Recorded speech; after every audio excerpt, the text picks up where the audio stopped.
Good day, ladies and gents, wherever you may be around the world, and welcome to this special stream on the military career of the Duke of Wellington with my very special guests, AI and Rupert August. As always, I'm going to start us off with a tune.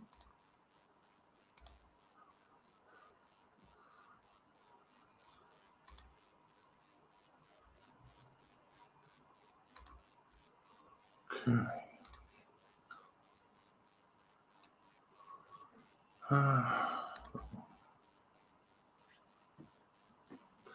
Eventually.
Oh dear, seems like we lost him.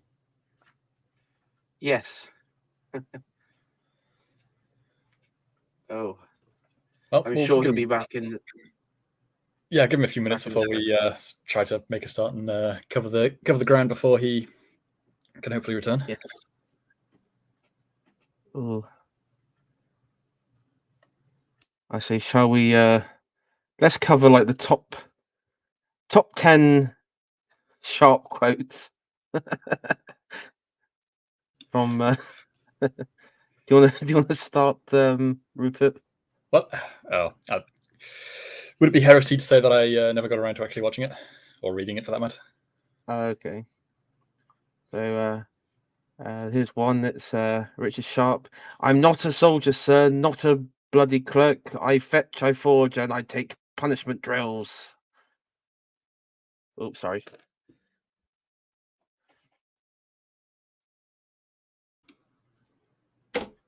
Oh, lost him again. I was just thinking. I was just thinking. He was Arthur Wellesley, was the Duke of Wellington, was supposed to have remarked that early in his career, his time in the Netherlands, the campaign in the United Provinces, was a good example that he found of what not to do. Yes. Yeah. Forage and everything else. Yes. Yeah. Well, considering the inauspicious start that we've had here, well, maybe there's a parallel.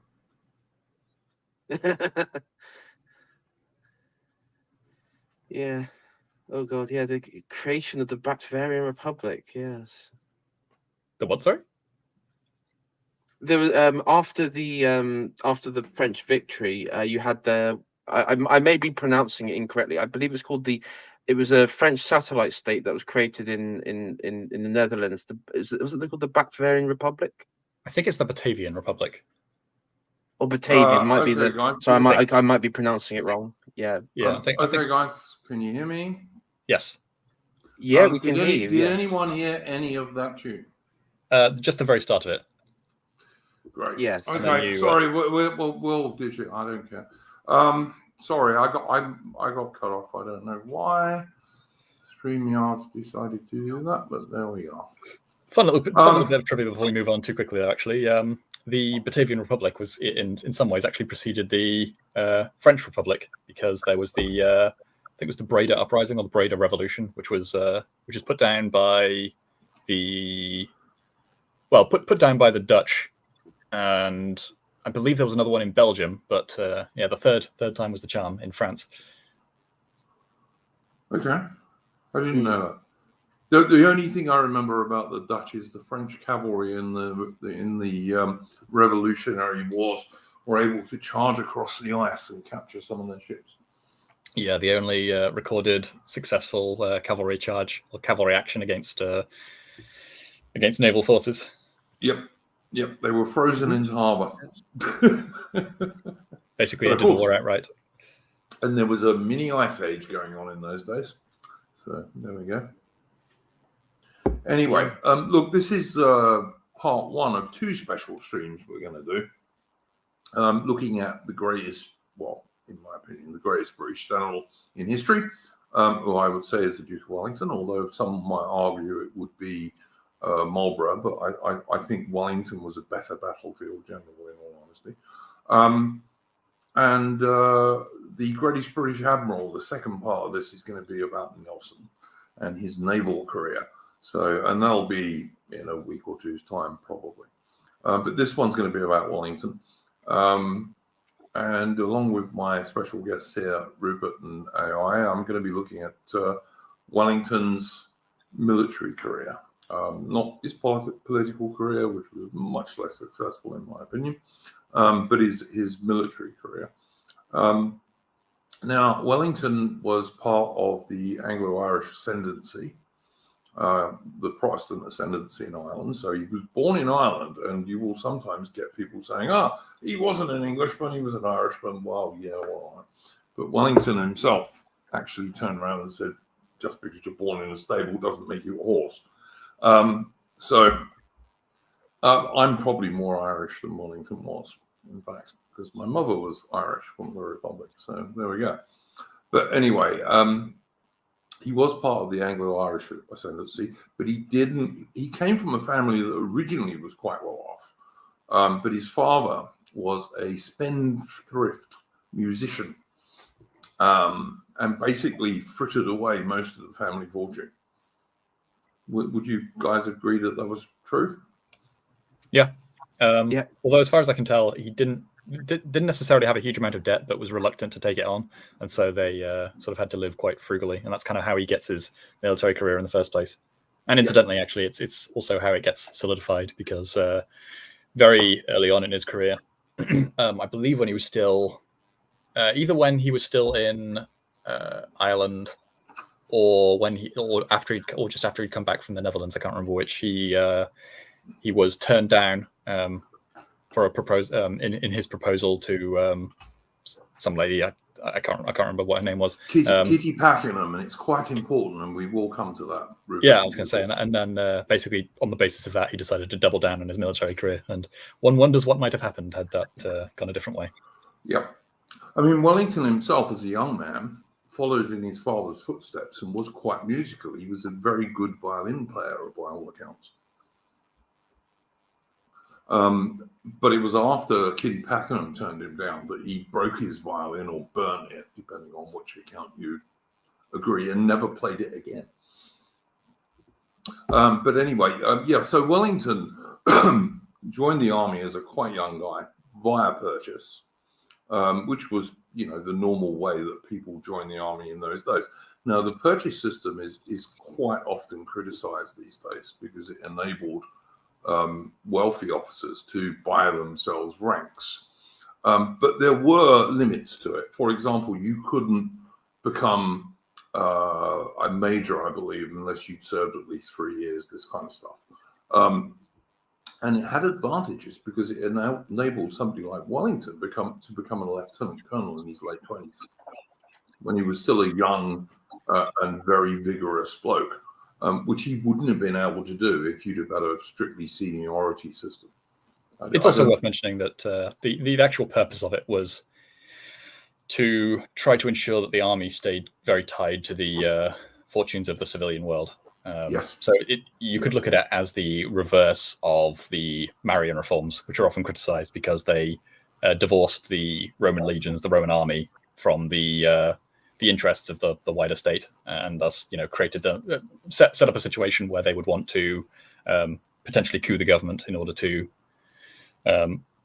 further their own particular interests as opposed to the interests of wider Rome and the wider Republic. So the purchase system is intended to do exactly the opposite and try and make sure that the people in positions of power in the army were people who had a large stake in the civilian world. AI? Yeah, so there was. I believe he joined, or he was enlisted in the 73rd Regiment of Foot in 1787. So that's right. Only a few years after the end of the American War of Independence. Yeah, and what rank was he? Was he? He would have been an ensign when he joined. Ensign, when you originally joined, which is the equivalent of a second lieutenant today. Yes, I should say my understanding is that he was patronized into that position as well. He wasn't. He didn't pay for it straight away. Maybe I'm wrong, but yeah, you might be right, because that's what happened to most officers. You needed some patronage in order to get a commission in the first place. Yeah, basically called in a favor from a family friend, I think, something like that. Yeah. Someone who knew somebody would say to horse guards, "Yes, this bloke is a good young gentleman, and you should accept him." I believe I believe his brother got him his promotion to the Lord Lieutenant of Ireland, Lord Buckingham. He helped with that.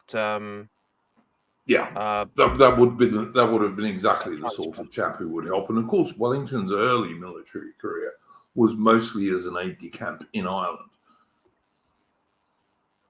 Yeah, that's right. His very early years were mostly spent more as an aide to senior people who were running Ireland, rather than actually doing military stuff. Before that, however, I think we've got to mention that he was sent to a French military academy before the revolution. Obviously. Yes. Well, because he attended quite a few. Because he attended Eton in his school, which he hated. Yes.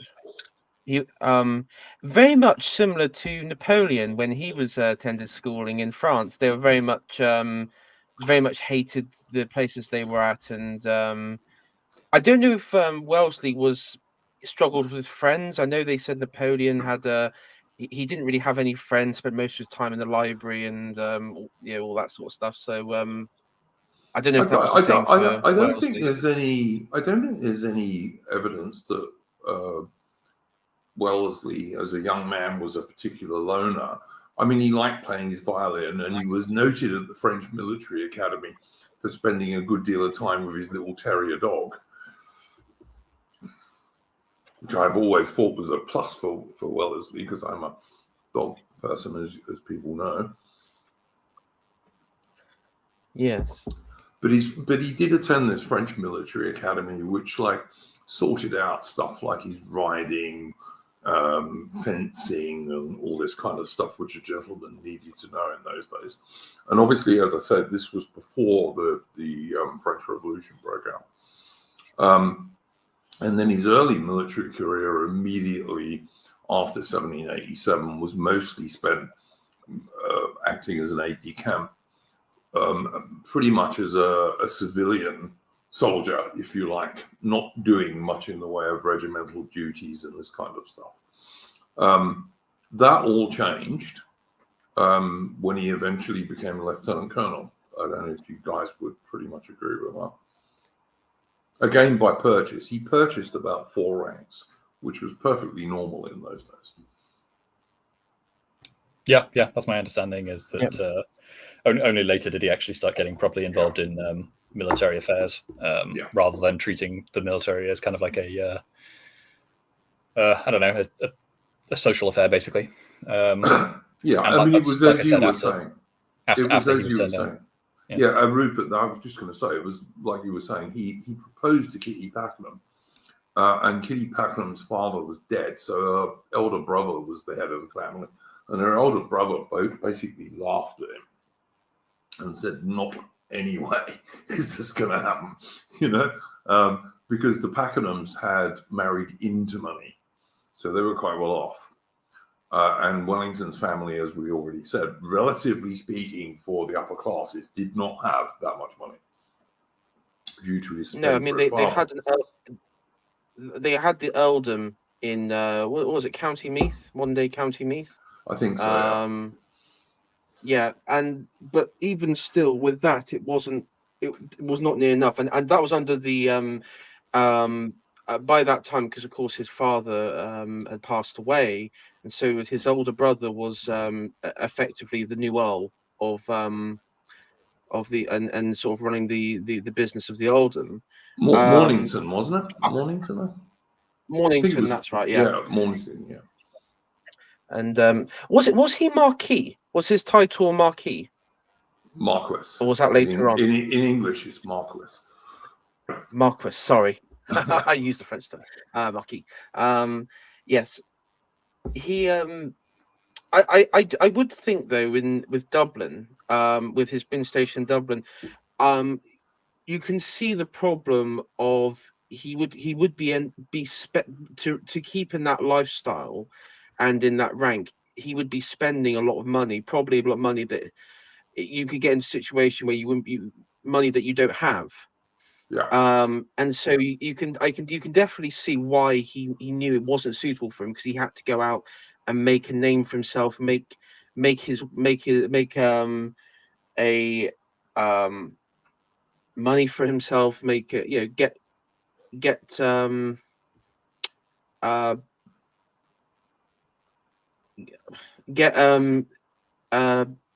sort of a standing in society, which wasn't just on the back of his brother.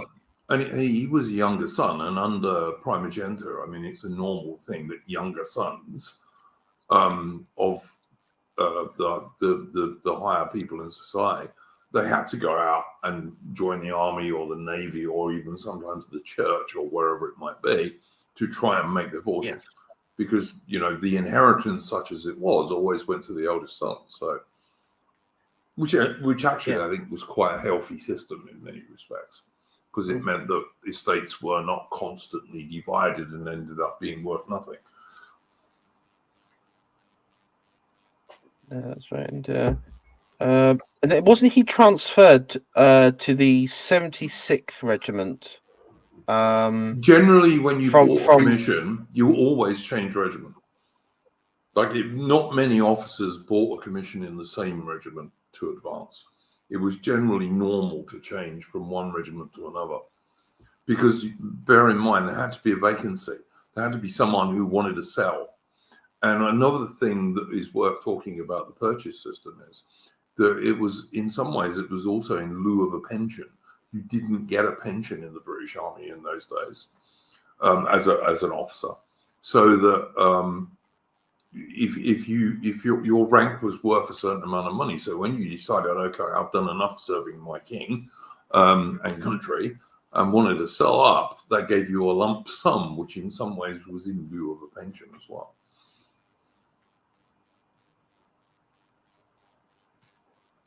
And fashionable regiments actually went for, there were actually fixed prices for this stuff, but fashionable regiments charged way over the official prices, and that went on right up until the Crimean War.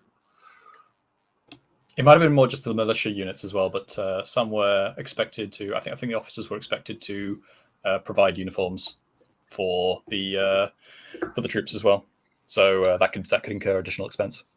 In the that was more earlier in the 18th century, but yeah, certainly up until probably the last quarter of the 18th century, colonels did pay for the regiment's uniforms, and obviously rich colonels provided their regiments with richer uniforms than poorer ones.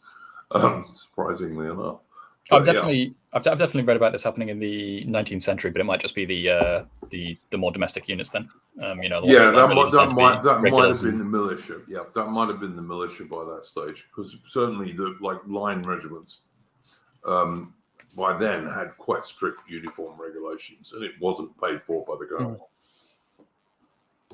Oh, one other thing, it's also important to remember at this time at this particular time. Ireland wasn't hadn't joined the Union with Great Britain. It was still in a personal union. Yeah, So it was the Kingdom of Ireland, but it was in a personal union with England. they still had their own parliament. Yes, absolutely. Yeah. So you had the Irish House of Commons. Yeah. That's absolutely true. But to bring us back onto our core subject here, as Rupert was saying, when he was rejected by Kitty Packenham's family, Wellington decided, look, I'm going to take this soldiering business seriously. He either burned or otherwise destroyed his violin, and he never played it again, and started to take soldiering seriously.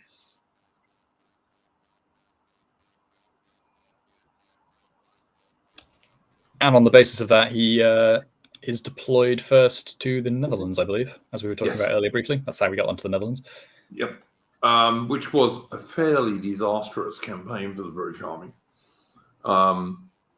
And Wellington once turned around and said it was useful because it taught him what not to do. So, yeah, so they got pretty badly afflicted by disease and the privations of the environment, as I recall. I don't know if they got that much of a chance to really show much about on the battlefield, but correct me if I'm wrong. And Wellington's regiment did quite well in a few minor engagements, because skirmishes and so on. But it was also a very hard winter and really cold, which didn't do anybody much good. But yeah, Wellington said it was useful to him because it did teach him what not to do. Although I'm sure there was a certain amount of hindsight in that, because he spoke about this many years later. And as a lieutenant colonel at the time, I don't think he was probably privy to the Duke of York's plans. But the Duke of York, of course, is the one who the famous nursery rhyme is written about, who marched his 10,000 men up to the top of the hill and marched them down again. There's a reason there's a nursery rhyme about that dude. He was not a bad commander-in-chief of the British Army, but he wasn't a very good battlefield general.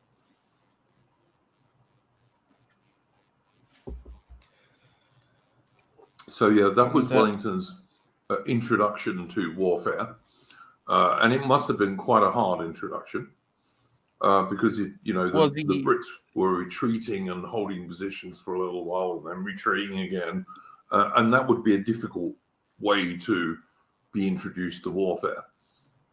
Well, in some sense, it's probably more useful than just being introduced in an environment of effortless victories, because it kind of trains you for the more difficult part immediately, and then you can learn some of the capitalizing on a victory is probably a fair bit easier than trying to prevent a catastrophe in the event of a loss. Put it that way.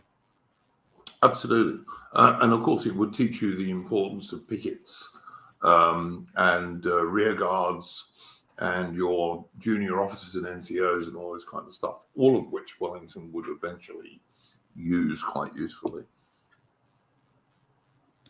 Is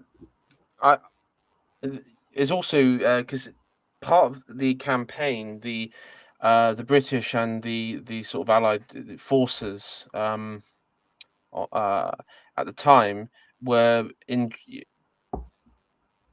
line along the Vaal River.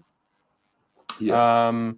And the during that is where the 33rd sort of suffered quite heavy losses.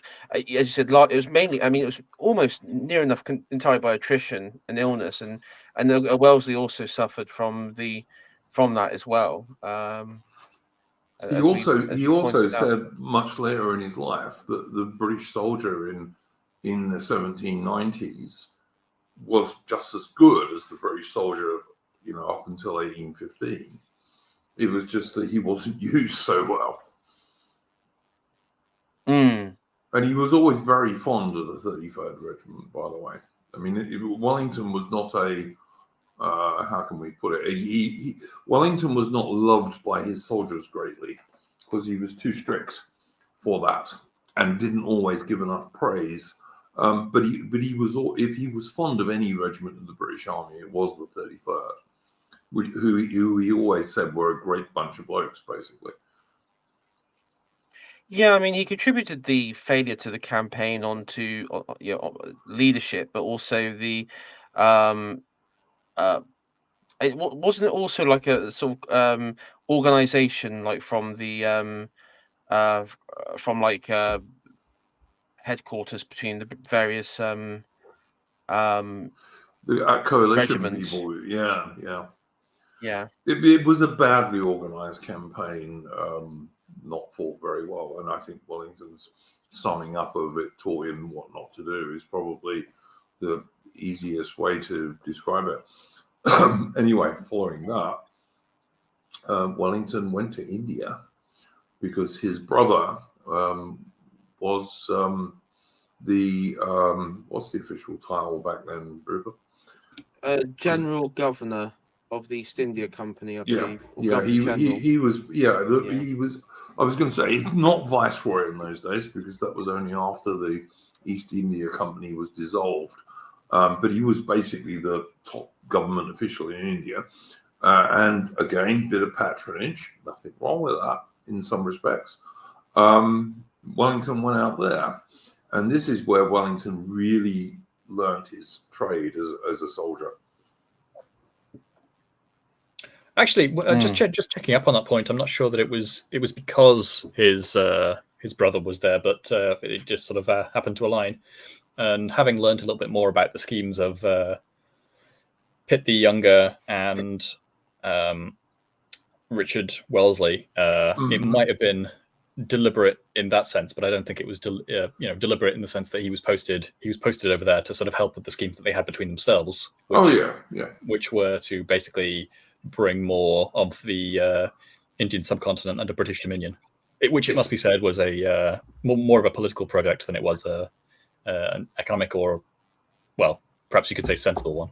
Because, my understanding now is that they were essentially trying to just trial out a state building project, essentially, and they were doing it more as just a political desire to get more of India under their control.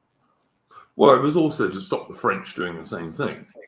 Well, that was the justification given, but the French were still in Pondicherry and 2 or 3 other places on the coast of India. And to be fair, Napoleon's invasion of Egypt was supposed to be the first part of a French attack on India. Well, the thing I'm wondering now, having looked a little bit more into it, is according to whom? Because if that's according to the French and according to Napoleon in his memoirs. It stretches credulity to I absolutely think it does because of the Royal Navy, but yeah. So there's the Royal Navy. There's the Suez Canal doesn't exist yet, and they'd have to march through Persia. Yeah, Baluchistan. Listen, I think it was a ridiculous idea, but then there was also at some stages Alexander had this idea that maybe the Russians could help the French by marching through Afghanistan, which in the 1800s was ridiculous because the Russians were nowhere near Afghanistan in the 1800s. So I don't think they had a very clear idea of how to even get there. I don't think they had proper maps. So they just had some vague idea that India was their south and they were going to go there.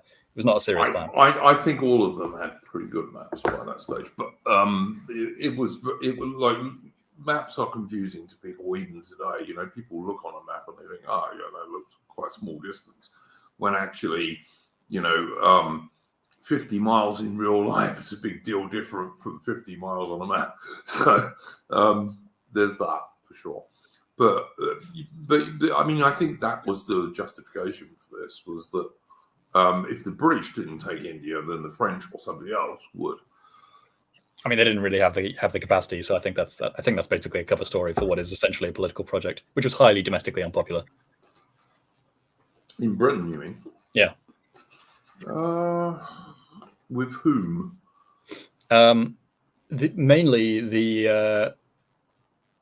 So other elements of the government, for one thing, it was basically just a pet project of Richard Wellesley and Pitt the Younger, and even more relevantly, the actual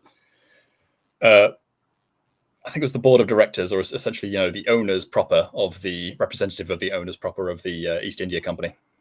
But they were basically kept in check by Pitt the Younger, rather, using technicalities essentially. I don't look. I'm not disputing what you're saying here, but like in terms of the British political elite at this time, you've got to divide the guys between the Tories and the Whigs. Are you saying it was unpopular with the Whigs? Well, no, because the dominant it's a case of, okay, for one thing, the Tories were not really a relevant political faction at this time. It was more just the right and left of the Whigs, and it was a contest essentially between, as I understand it, the mercantilists and the classical economics, like sort of Smithians essentially. And because India at that time was quite profitable, and they basically had all the bits and all of the privileges that they actually wanted to make it a worthwhile endeavor, and they were getting everything they wanted out of it, any additional expansion would give them more costs and very little extra revenue. But if that's not the objective, and the objective is to actually test out some theories about how to run a state, and and the idea of statecraft and getting your own little realm to just test out whatever you feel like as a political project, then it kind of makes a bit more sense, which is what the justification was essentially on Richard and Pitt the Younger's side, because they were very interested in testing out some alternate economic theories. Yeah, I mean, look, that's one way to look at it for sure. But I mean, I'm more of myself. I more believe that if you have a civilized power somewhere, as Britain was in India, and it's rubbing up against relatively uncivilized powers, relatively speaking, in India, you either advance or you don't, or you don't stay there. I think there's a good deal of truth in that. I'm sure you all know, Rupert, that I mean that's been used quite often as why America expanded into the West, why Russia expanded into the East, and lots of occasions in the British Empire. It's a similar argument with Africa, and you can make the same kinds of arguments, and a lot of the same conversations were happening.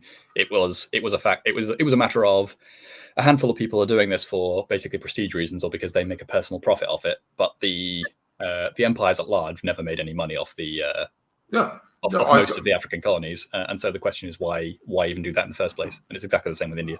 They already had all the profitable bits that they wanted.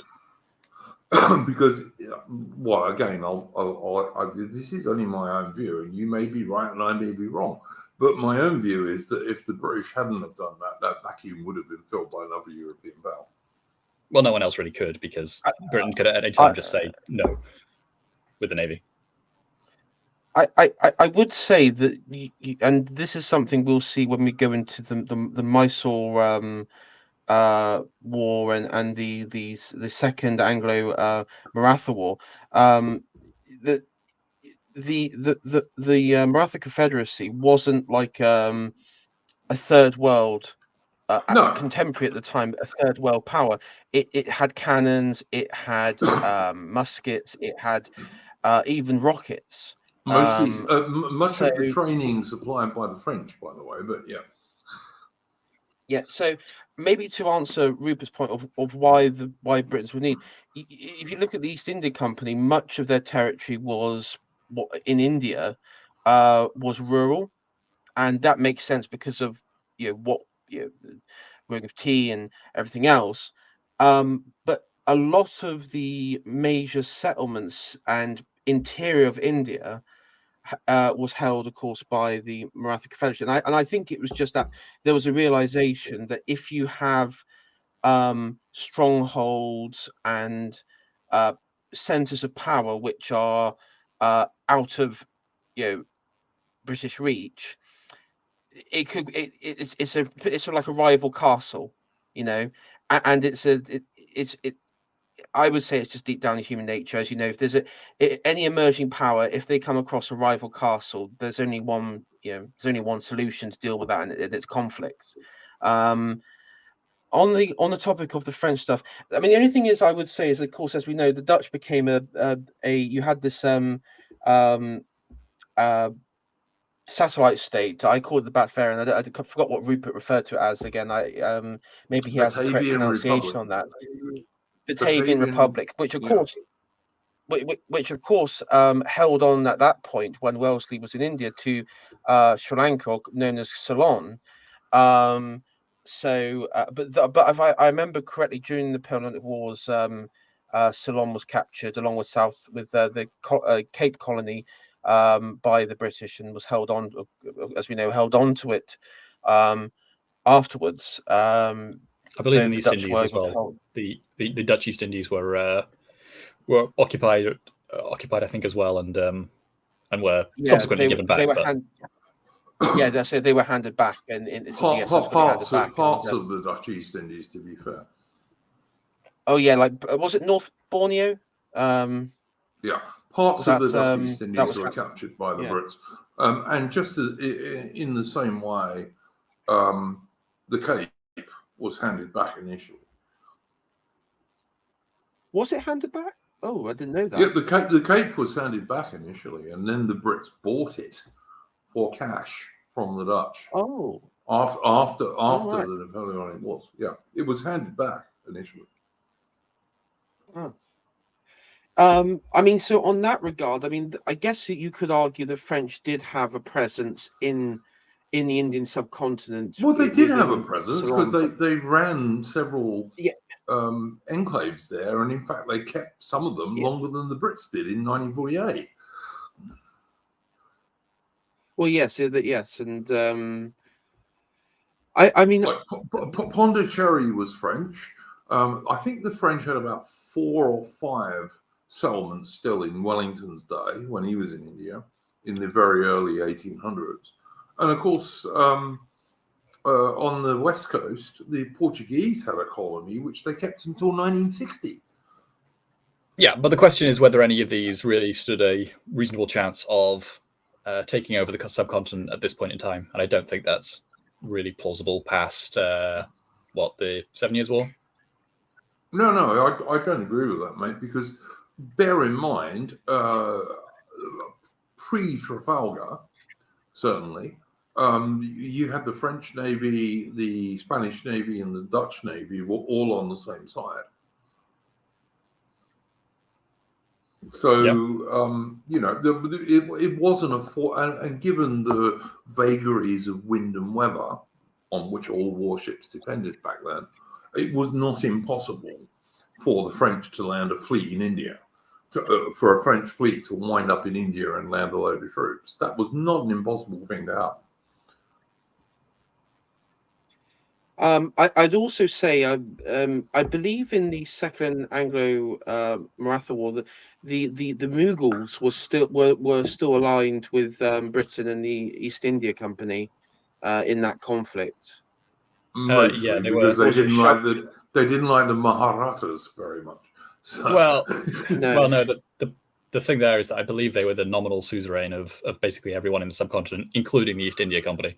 But obviously in practice, it's just it was basically just a casus belli that they could use for domestic justification in the Indian context. But realistically, the Mughals aren't really bringing any meaningful help.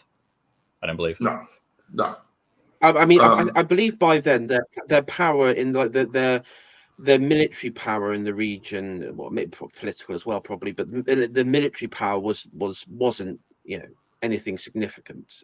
No, I think they were down to basically ruling one city. The British were more powerful than the Mughals by this stage, but there was still a number of other power centers, as I was saying, in India, and I don't know. I mean, I think it would be difficult for a nation to turn around and say, okay, well, this is important to us, but we're just going to leave these other places to just do what they like. I mean, you can go to the Victoria and Albert Museum today and go and see Tipu Sultan's tiger, which is this enormous wooden mechanical toy. And what it is this big tiger eating an Englishman, and it's actually an Englishman that he's eating. Tipu didn't much like the Brits.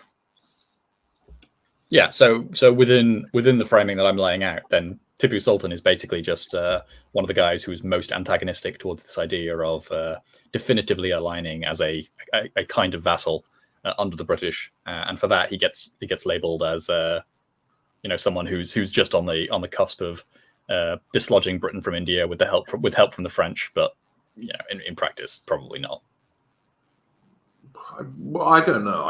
I'm not so sure about that, Rupert. My reading of history has not led me to believe that as much as you obviously do. I do actually, because that. Sorry, do you want to? No, you carry on. Yeah. No, the only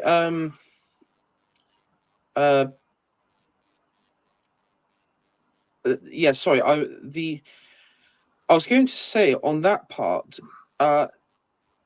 Do we think there may have been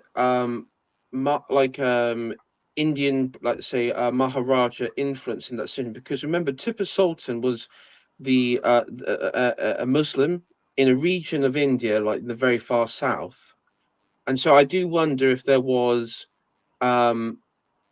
very local reasons for that it benefited at all sides, all parties in that, not just the company itself, securing a large portion of southern India, but also for the various sort of Hindu Maharajas as well, because it gets rid of an Islamic rival in the south, a very powerful Islamic rival, because of course, as you know, as Tipu Sultan had a huge fortress at what was it? Seringapatam. Yeah, that's right. Seringapatam. Yeah, Seringapatam. That's right. Yeah, and he had 100,000 men under his command, which is not a little army. Like the whole British army today is maybe 70,000 men. Yeah, but the problem at this point in time is that the Indians are still trying to sort of get to grips with with European style of warfare, where it's really not that long ago they'd been basically relying almost exclusively on auxiliaries like light cavalry and nothing that would be recognizably European warfare at this kind of time. Even if they might have some of the things like any kind of weaponry that you'd be able to buy off the Europeans, which they were perfectly willing to sell. Yeah, okay. I'm not going to agree with you on that one, Rupert. But before I answer that, Australian says, what years was the Duke of Wellington? He was born in 1769. He died in 1852. Anyway, yeah, Rupert, I'm not going to agree with you on that. The Indians pretty swiftly, really, worked out muskets, which they had prior to the Brits even arriving in the place. But they fairly swiftly worked out how you could use them on European systems. And like the Battle of Assaye, for example, Wellington had about 19 guns, and the enemy had 100 plus. So, I'm not sure how you work out that somehow 19 European smoothbore cannon are better than 100 plus Indian smoothbore cannon. It's about how you use them. Look in the case of the Opium War, how do you use them differently, Rupert? I don't know the details, but I mean, clearly there were some quite significant qualitative differentials. The thing is, cannon in the late 18th and early 19th century are not like artillery pieces today that fire like over the hill, that you can fire at targets miles behind the lines with a drone or something. They were direct fire weapons, basically. I mean, they did have mortars and howitzers which could fire over a hill, but if you couldn't see a target, you couldn't accurately range on it. A 12-pounder gun or a 6-pounder gun was a 12-pounder gun or a 6-pounder gun. I mean, all right, a skilled artillery officer would probably range it slightly better than a less skilled officer, but you have the same range. It has the solid iron cannonball, which is your main projectile, is going to have the same effect. There was a smoothbore musket. They were pretty useless. Certainly over 150 yards, and they were not great over 100 yards.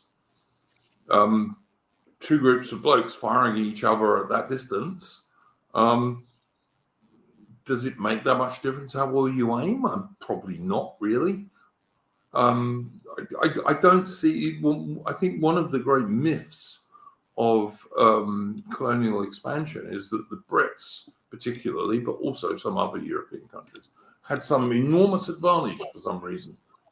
The only advantage they had was their troops were better disciplined and maybe a bit more aggressive. That's the kind of stuff I'm talking about. It is that and the fact that there's a whole infrastructure behind the lines that is very well suited to maintaining that kind of warfare. Whereas you can buy the muskets, you can buy the cannons, you can buy the powder, and you don't have everything that supports them on the back end. And that's where a lot of the Eastern powers fall down, because they knew full well that muskets. I mean, they knew the same kind of stuff that you're describing. If we buy the European weapons, then we can just use them to fight off the Europeans, and we're just as good as they are. So that'll work, and that it just doesn't. No, but that's not what they did, Rupert. They also had lots of European advisors. When I say advisors, I mean advisors in the same way we mean them today. Sometimes blokes who actually led their battalions and what have you, but who trained them. And most of the British troops were also Indian sepoys, Indian soldiers, led by British officers.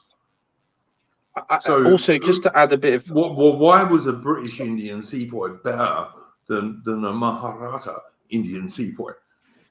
Because they had the industry and the infrastructure and the communications networks behind them that the other states didn't have. They never got like proper taxation down to the same way that Europeans did, for example. And that's something that is what difference did that make on the battlefield if you're outnumbered 50-1, as Wellington was quite often? Well, yeah. Do you think you're going to get paid for dying? No, well, not for dying, but have you been paid in the last month? What? So you just think they melted away like a couple of musket balls went over their head and they ran away? It's definitely a factor. It's not what happened in Wellington's battles, mate. You need to look at the save, which we're going to look at in a sec.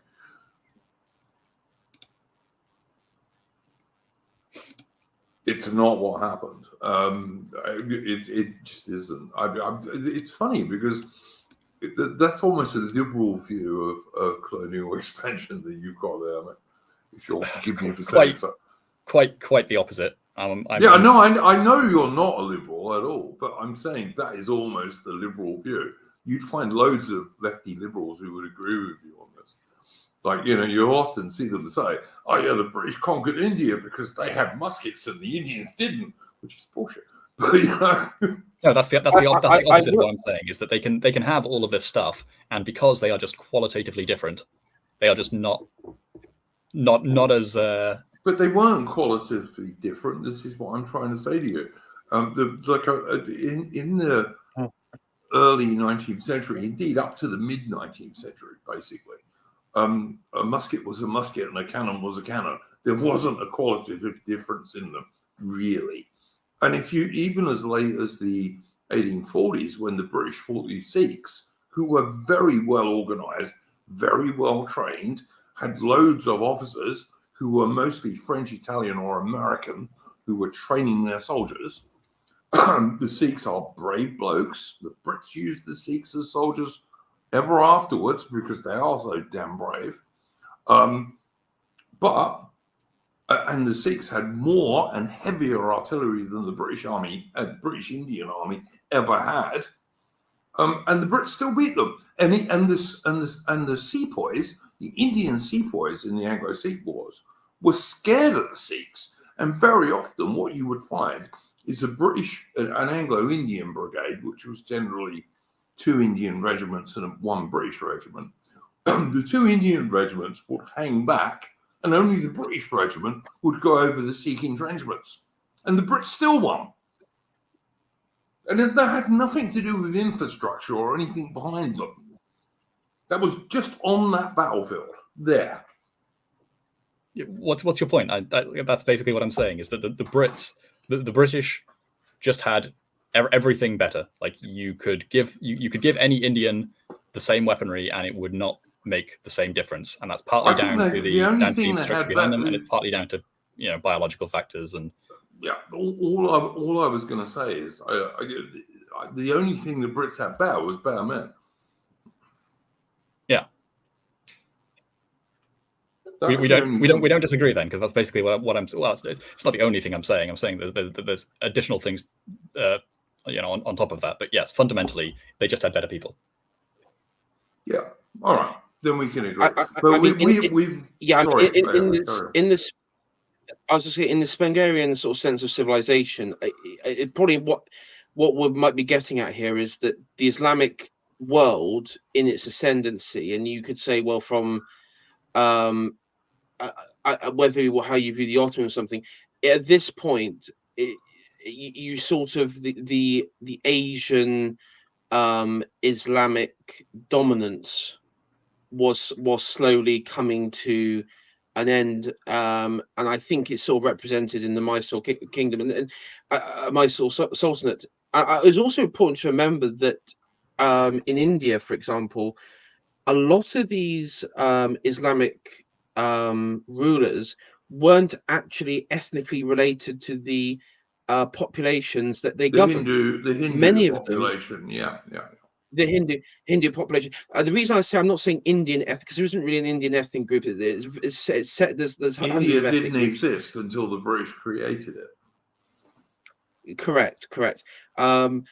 So, but many of them, I mean, I believe the Mughals were Persian or like a Mongol Persian descendants. And then of course you have some that have Arabic descent. I don't know what the Mysore. I think that they sort of have a similar sort of relation from the Mughals, so they probably have that claims. But I think what's important is in that respect, you kind of it's basically one colonial power taking over from another colonial civilization. Yeah, much truth. Yeah, much truth. Look, I'm just conscious, guys. We're getting on for an hour into the stream. We haven't even arrived at Wellington doing anything in India yet. I think there is a stream to be had, speaking particularly to Rupert, about British expansion in India and even about the British Empire.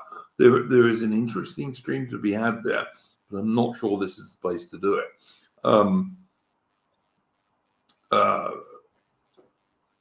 You and I are not going to totally agree on this, but I'm generally pro British Empire myself, but I'm not pro the results of it. But that didn't have to happen that way. But I just think this is a stream about the military career of the Duke of Wellington, and I'm happy if you, Rupert, want to do a stream on British expansion in India or even the British Empire as a whole. I'm happy to do that at some stage, but this is more a stream about Wellington's military career, and I think his service in India was where he really learned his trade as a soldier and an officer.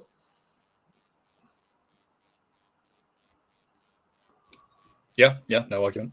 I mean, the same goes for a lot of Europeans at this time, basically just, and I think that's one of the advantages that Britain sort of had over some of her rivals is the ability to have this interchange of expertise, basically, between the East India Company that could effectively train people up for them, and then they fall into the service of the British government already fully experienced without the necessary learning curve. Yeah, and there was also there was the British Army in India, and then was the East India Company's army, which was the sepoy Indian soldiers. And they were not the same thing, but they fought together in the same brigades. I'm not so sure about that. That's not. I mean, you probably know better, but my reading suggests that they were, basically the East India Company was basically left to its own devices, more or less, especially militarily, and the actual British Army proper was kept in in other theatres essentially. No. Well, Wellington and Assai had 2 British infantry regiments and a British cavalry regiment. Yeah, they did employ Europeans. They preferred to employ Europeans. These were not East. No. These were not East India Company soldiers at all. They were British soldiers. Okay. Yeah. One of Wellington's regiments at Assai is a quite famous Highland regiment. Yeah, so the command structure was they were taking orders from Britain, not the company. Exactly. Exactly. Technically. Yeah. And also, what's confusing about this is that the Governor General is Wellington's older brother, so you can see the why. Yeah. Well, that's why I say technically. But the point I'm trying to make is, I'm sorry to interrupt you. The point I'm trying to make to you is the entire units of the British Army, like X Battalion and B Battalion and Y Cavalry Regiment and sometimes Z Artillery Battery of the Royal Artillery, were sent to India and served there sometimes for like 15, 20 years. But they were not part of the East India Company's army. They were always part of the British Army. They were just serving in India.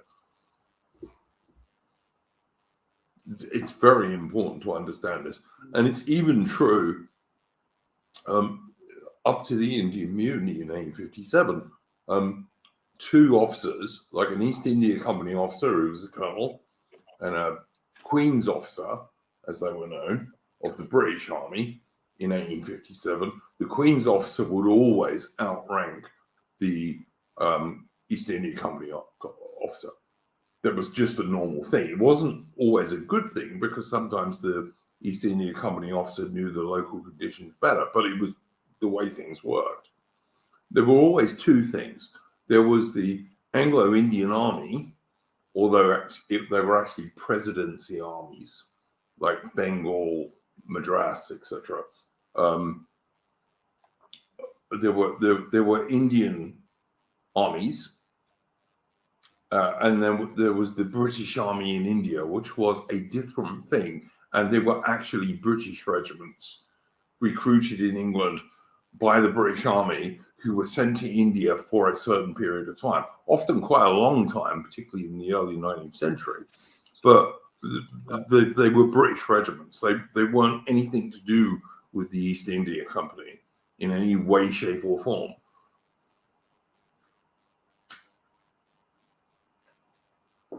I think it's it's important to understand that. Otherwise, you won't get what goes on. So he Wellesley arrives in Calcutta in February 1797, and he spends a few months there, and then he sends on a brief expedition to the Philippines, where nothing very much happens, as I recall. Yeah, I can't remember why he was sent to the Philippines actually. Because it was Spanish. Well, yes, but like, what was the mission though? The specifics of it. I don't know that anyone had a very clear idea, to be honest with you, and nothing very much happened. No, there's nothing like, and then because he spent so he returns to, because this is in August, and he returns to India in November, and that's when he learns that his older brother Richard had been appointed the new Governor General of India. Yep. And then at this time, he also changed his spelling of his surname to Wellesley, which because at that point what was it? Was that him? AI, was that him or his brother? I have an I idea believe it it was. was I both have of an them. idea it was his brother, and like Wellington just adopted it. Possibly, yes. It's a better I spelling, to be honest. yes. And then, of course, as we know, the fourth Mysore War broke out against Tipu Sultan, and the Arthur was sent to capture how you say Seringapatam. Seringapatam. Seringapatam. That's a go. Yeah. I'll get it one day. And Wellesley was almost defeated by before the siege. The Yes. what was it? The Battle of the Sultan. It Yeah. wasn't a battle, it was a skirmish, and Sid Precious in the chat has brought it up. I've just put the chat up on the screen here.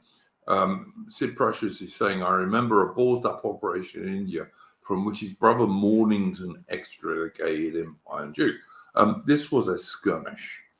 If you watch that first part of the Iron Duke, the documentary that I know you watched, AI, it's mentioned in that.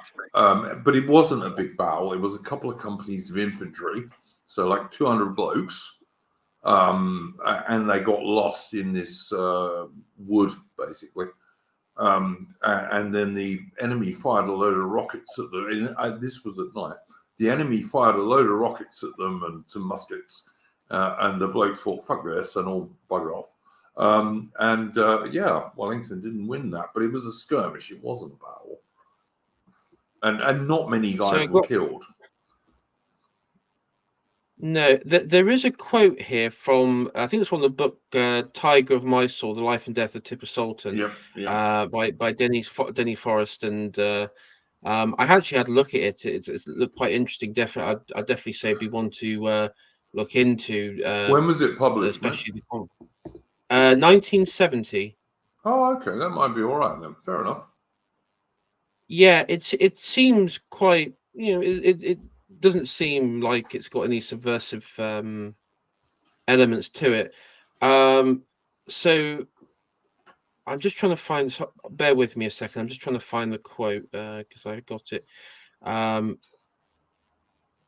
bugger. Okay. So at the quote here is from the book. At this point, and so this is there was a large tope or grove which gave shelter to Tipu's rocket men and had obviously been cleaned out before the siege. Could be pressed closer to Seringapatam Island. The commander chosen for this operation was Colonel Wellesley, but advancing towards the grove after dark on the 5th of April 1799, he was set upon with rockets and musket fire, lost his way, and as Beatson politely puts it, had to postpone the attack until a more favourable opportunity should offer. Yeah, they actually retreated very rapidly. Sid Precious in the chat said I did some homework. Sid Precious, I've been reading about this stuff since I was probably 9 or 10 years old, and that would be well, I'm 58 now, so yeah, But anyway, one of the things Wellington learned from that was do reconnaissance before you attack anywhere, because he didn't. Although it might have been because he was told about this very late in the day. But anyway, the attack was a failure. He didn't lose many men, because the Indian rocket dudes and musketeers couldn't see the Brits any more than the Brits could see them. But yeah, it was a failure, and it was one of Wellington's very few failures. But it taught him an important lesson. Do your own reconnaissance before you do attacks, so you know what the ground's like, And it's often, I've heard it spoken about many times, particularly by Napoleon fans, strange to say, Yeah, it was a failure. But he had 2 companies of infantry under him. It wasn't even a battalion attack. It was a skirmish, and yes, he lost. Yeah, I mean, from my understanding, is when they were set upon by the rockets, that was basically when everyone sort of scattered. Well, I've heard it suggested that is why Congreve in Britain produced rockets that were used in the Napoleonic Wars, because of the Brits facing rockets in India at that stage. I'm not sure if that's actually absolutely true, but it might be. Yeah, I mean, I think one of the problems was the potential problem was that he got lost in the retreat. It wasn't like an orderly retreat. It was more of a chaotic one where he ended up getting lost. Well, because it was in a taupe, which is a wood. So yeah. Yes, and could have been captured and all that, but yeah. Of course, we do see later on when he takes on certain Maharaja princes in the Maratha Confederacy. Hang on, AI. What is often forgotten is that the next day, in daylight, Wellington took the taupe, having had a look at it, and he then took it. So it didn't last for long. He lost in the evening and won the next day. So. Well, yeah, because I mean, doing it in daylight when you have better vision is like the better option in any regards. But I was going to say, I mean, later on he would use, I believe that the Battle of what was it, Asaya? It was locals in the nearby village that informed them of the location of the Martha Confederacy troops and cannon placements. And it was Wellington's common sense that looked at 2 villages on opposite sides of the river and realized there'd be a ford somewhere between them. Yes. It wasn't a secret rocket, Sid Precious. It wasn't a secret rocket. It's just that the Indians used rockets, which I presume they got from China, because the Chinese were the first people to use. And these were like firework rockets with a bit of gunpowder in them. They weren't like missiles. And the Brits did produce better versions, the Congreve rocket, but they were still desperately inaccurate.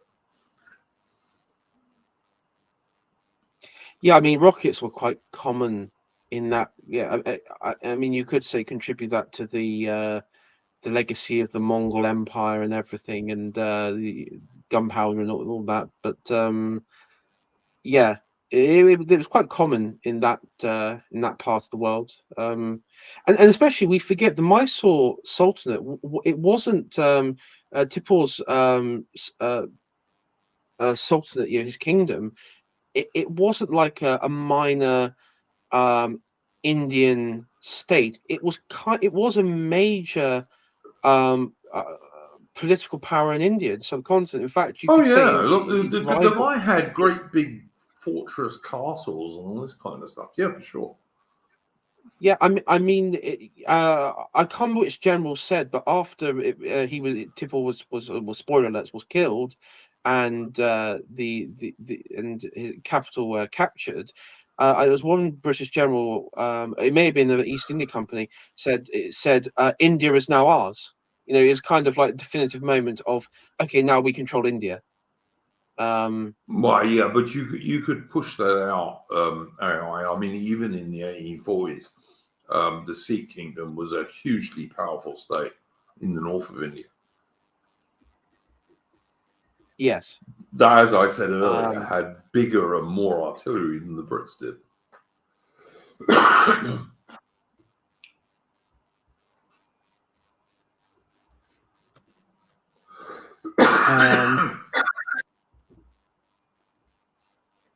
So yeah, Yeah, so because you mentioned Wellesley launched a fresh attack the next following day. Yeah.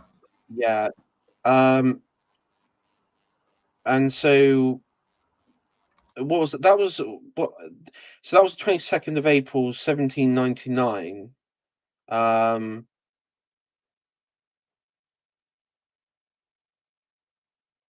If I remember correctly, the following attack.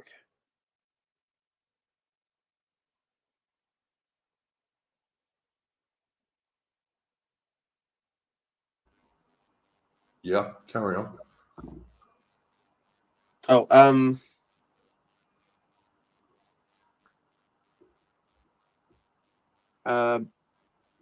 because he took the position that he was attacked from, and apparently the without any casualties on his side. Yes. Is that correct? Obviously no serious casualties. The reason they needed to take that position was they could then mount guns there to attack the fortress.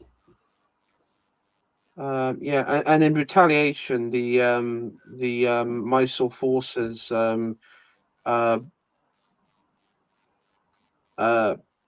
used the rockets, sort of maneuvered them to the rear of the British camp, and you sort of bombarded them. I think it was it six with they sort of started the assault with 6,000 Indian infantry and also a small corps of Frenchmen.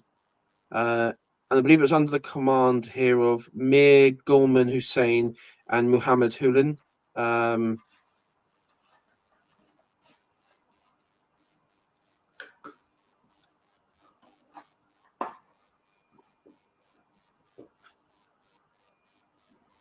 So I don't know if you.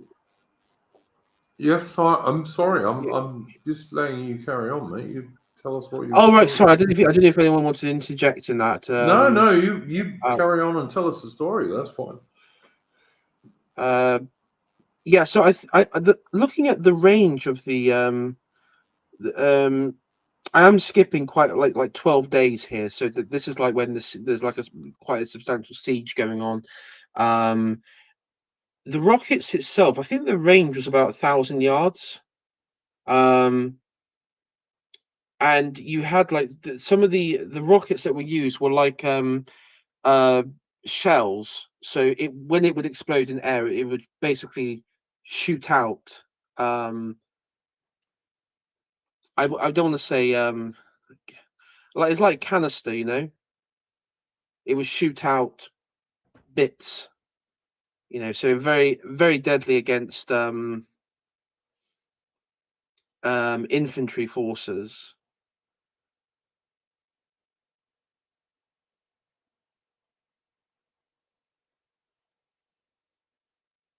And I got another quote here from this is from Holmes, um, who stated that an English officer named I think it's Bailey or Bale. He said, "So pestered were we with the rocket boys that there was no moving without danger from the destructive missiles." And he said the rockets and the musketry from the 20,000 of the enemy were insistent. So it was constant barrage. No hail could be thicker. Every illumination of blue lights was accompanied by a shower of rockets, some of which entered the head of the column, passing through the rear, causing death, wounds, and dreadful lacerations from the long bamboos of 20 or 30 feet, which are invariably attached to them.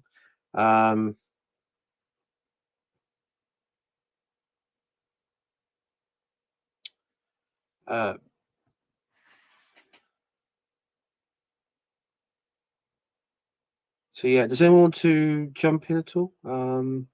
Or shall we? AI. Sid Precious asked another question. Yes, didn't we also have rockets? I remember the scene from Zulu Dawn. The rockets you see in Zulu Dawn, Sid Precious, were Hale's rockets. And they were the ones that succeeded the Congreve rockets, which were the ones the British produced after fighting Indian rockets in India. So there you go. Thanks for that, Ari.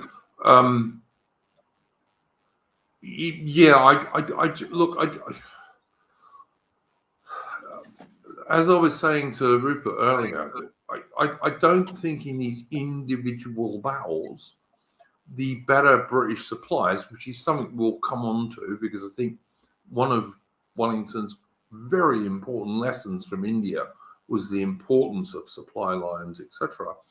I don't think these things affected individual battles much.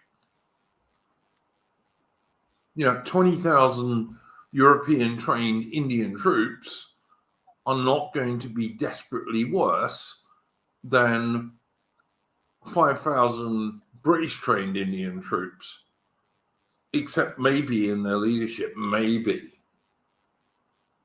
But some of the Indians had European leaders too, So yeah, I don't know.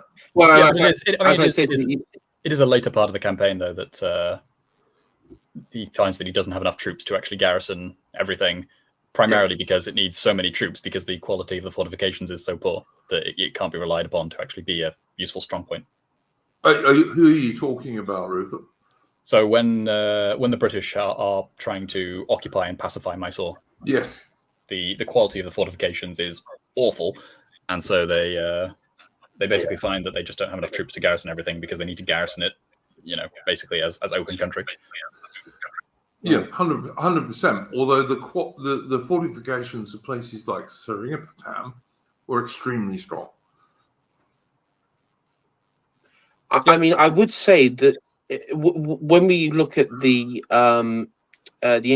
mutiny in later down the road, that is a problem with the company, and it's why the mutiny spread pretty much all over large areas of India, was because there was that was just a problem, was the sort of the ability to govern and influence large areas. And that's why the British relied heavily on regional chiefs and Rajas and Maharajas to do that.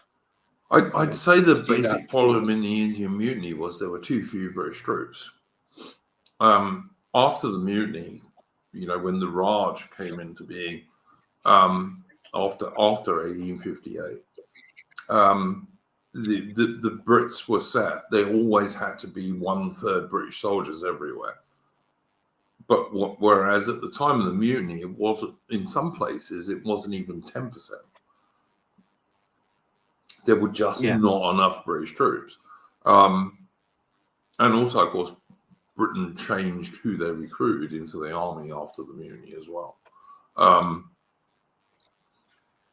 And almost all artillery in India became British after the mutiny. Not all. The Indians did have some mountain batteries, but not many. So yeah, things did change after that.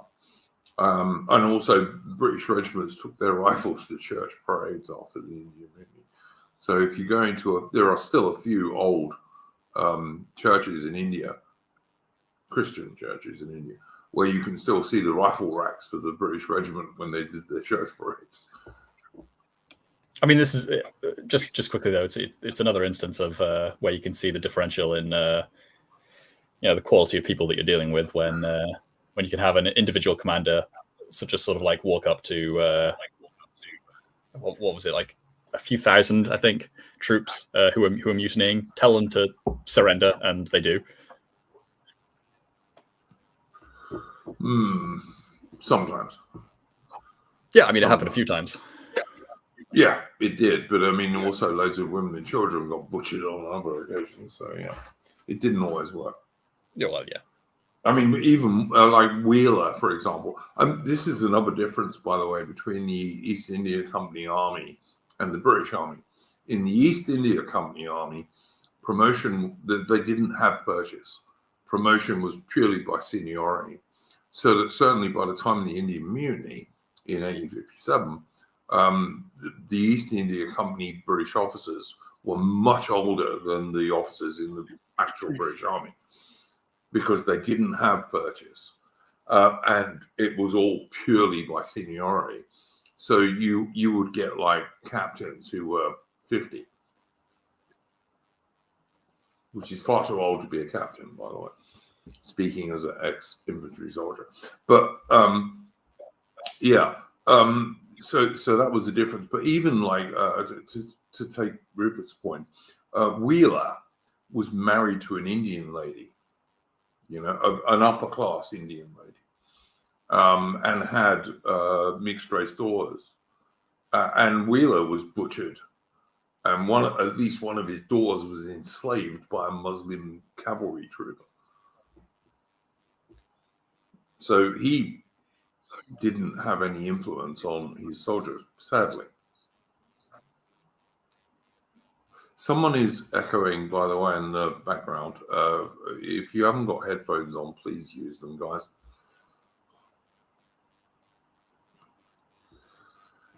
Because otherwise we'll get people in the chat complaining.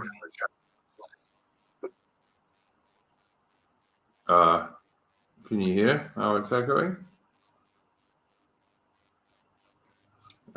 Yeah, okay. I'm muting between comments. So okay, thanks. But anyway, yeah. Again, we're going way off topic.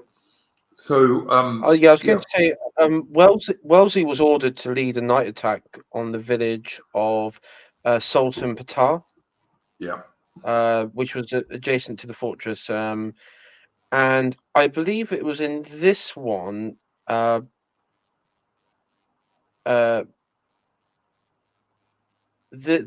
this one, it was a bit of a failed attack, and Wellesley suffered a minor injury to his knee from a spent musket ball. Although, of course, as we know, they would successfully reattack the next day. This is the same attack on the Tope that we've been talking about. So just covering ground there. After a few weeks later, there was extensive artillery bombardment. Breach opened up in the main walls of the fortress at Seringapatam. Attack, and then what was it? It was Major General Baird, Scottish officer, yes. Scottish officer, that's right. Who secured the fortress. Wellesley was at the rear of the advance. Where he should have been as the general. Yep. Yeah. It's where he was meant to be. Yeah.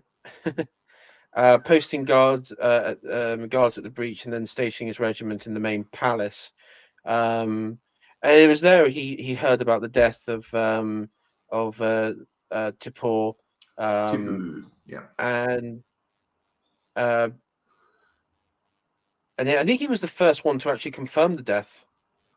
I do think he saw the body. Yeah, Tippoo was brave enough. They did check for a pulse or any signs of life, and of course there was none. Was brave enough. He fought in the breach with his blokes. He was a brave dude. You got to say that. But some brave soldier bayoneted him about 3 times, which kind of killed him. Yeah, that will do it. But it's also, just to give you an idea of the fortress here. It wasn't just a fortress or a castle as we would imagine. It was basically a town and a city rolled into one. Oh yeah. It was huge. It was a town. It was a town city sort of rolled into one. And over the sort of coming days, the British forces, along with the company as well, sort of began a looting. Surprise. And soldiers looting. I can't believe it. Yes, this looting. I also was it raping, murdering, sort of inflicting punishment on the local population. I don't know. I don't know that I've seen much evidence they were doing huge amounts of raping, but I mean, if you say so. No, I don't think it was huge. I think there was raping. I'm sure there would have been not, instances of it, but yeah. I don't think it was I like don't, I don't think it was like the German army the Russian army going into Berlin in 1945. I mean, I would say though, and this is from my grandfather who served in India during the war. The hatred between the Hindu and the Muslims, and bearing in mind the Mysore state, you had many Muslim, even Muslim converts, particularly because encourage conversion. But In it was his realm, mainly a Hindu kingdom with a Muslim upper class. But yeah, okay.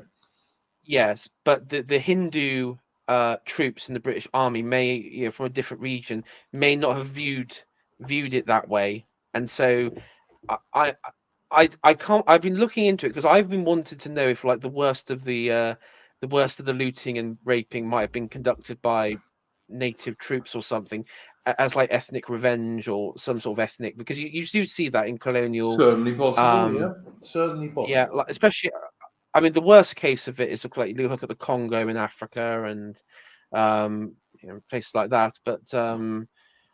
It, um, there's no sort of description on it. But we know that Wellesley was really unhappy with the scenes that he was witnessing, Yes. um, and especially it was the lack of discipline amongst the men who drank and pillaged the fortress, and uh, he actually I believe he marched down into like the sort of I guess like the sort of market area where he tried to sort of bring law and order back to and stop the sort of drunken revelry going on. I think Okay, in the end, guys, I'm sorry to interrupt you here, but Sid Precious, you are pushing your luck, mate. You are pushing your luck with that comment I just put on the stream. Sorry, I carry on. yes, as I say, to the restore order, you had the ringleaders, because eventually it was all quieting down. The sort of the worst offenders, soldiers who were, and this would have been like rape, assault, murder, pillaging. The worst offenders were Hanged. hung, and Yep. hung. And then, of course, the rest of them would. I think it was 4 hanged in total, and then the rest were flogged. A As whole a 4 punishment. blokes were hanged, were they? Yeah. Oh, okay then. Listen, guys, I put a map up on the screen, and basically what that map is where Wellesley was, Wellington was fighting in India. And if you look at the high bit of the map to the north, you'll see a sigh. And if you look down towards the bottom of it, you'll see Mysore, which is what we're talking about at the moment, and Seringapatam and all that. And of course, what is labelled Mumbai on that map is actually Bombay, but Indians. So, I will say all the Indians that I've met, young or old, still referred to it as Bombay. yep. I've never heard an Indian referred to it as Mumbai before. No, exactly the same. Exactly the same. But yeah, Wellington wasn't upset about Seringapatam because of his losses, because the British losses there were moderately heavy, but they weren't unexpectedly so. Wellington was seen to cry twice about his losses, but they were at places where the Brits lost an awful lot of men. You will never see anything like that about Napoleon because he never did, because Napoleon didn't give a shit about soldiers. No, he had a knack for getting himself out of really like. I mean, there were in his early life before the Italian campaign, there were several times where he would have been would have received the guillotine, and he was just lucky he'd been in the right place at the right time to avoid it. And he was also very happy to kill anyone who is even slightly royalist. You know, the whiff of grape shot, etc. I'm going to do a review of this crappy Napoleon film that's going to come out soon, and I just think it's going to be so bad, and I will do a review of that film. When I was on plot lines with Rupert here, as I stated, I believe the narrative the film's going to go down is that they're going to try and distance himself from the Jacobin faction, that he was like some sort of sensible third way version that embodied elements of the revolution, but not the crazy murderous side of it. But total bullshit. Yeah. Total bullshit. I mean, the thing there is, he was arrested when Robespierre was arrested, and his brother was arrested. Napoleon was arrested in I think he was in Nice at the time, and he was arrested because of his links. And then when he found out Robespierre and was executed for crimes against the revolution, Napoleon he did sort of say, oh, if I known that my friends and allies were traitors or something, I would have run them through with a blade myself, or something. It was some nonsense like that. By the way, that stream, what was that channel you were on? Plot lines. He was in the chat earlier. Very good stream. Do go and check it out, guys. It's a review of the trailer for the Napoleon film that's coming out shortly, which I think will be bullshit, basically, from what I've seen on the trailer anyway. Rupert, you haven't said anything for a bit, mate. What are your own? Yeah, I mean, I don't have much to add in the detail. I sort of knew most of my contribution was going to be sort of around the topic, because I couldn't hope to match your knowledge on the man himself. So just sort of listening along for now. Yeah, anyway, look at the map, guys. India is a subcontinent. It's an enormous area. Wellington was operating over that enormous area. One of the things you need to know about India is it doesn't have Western European standards of communications in terms of good roads and all this kind of stuff.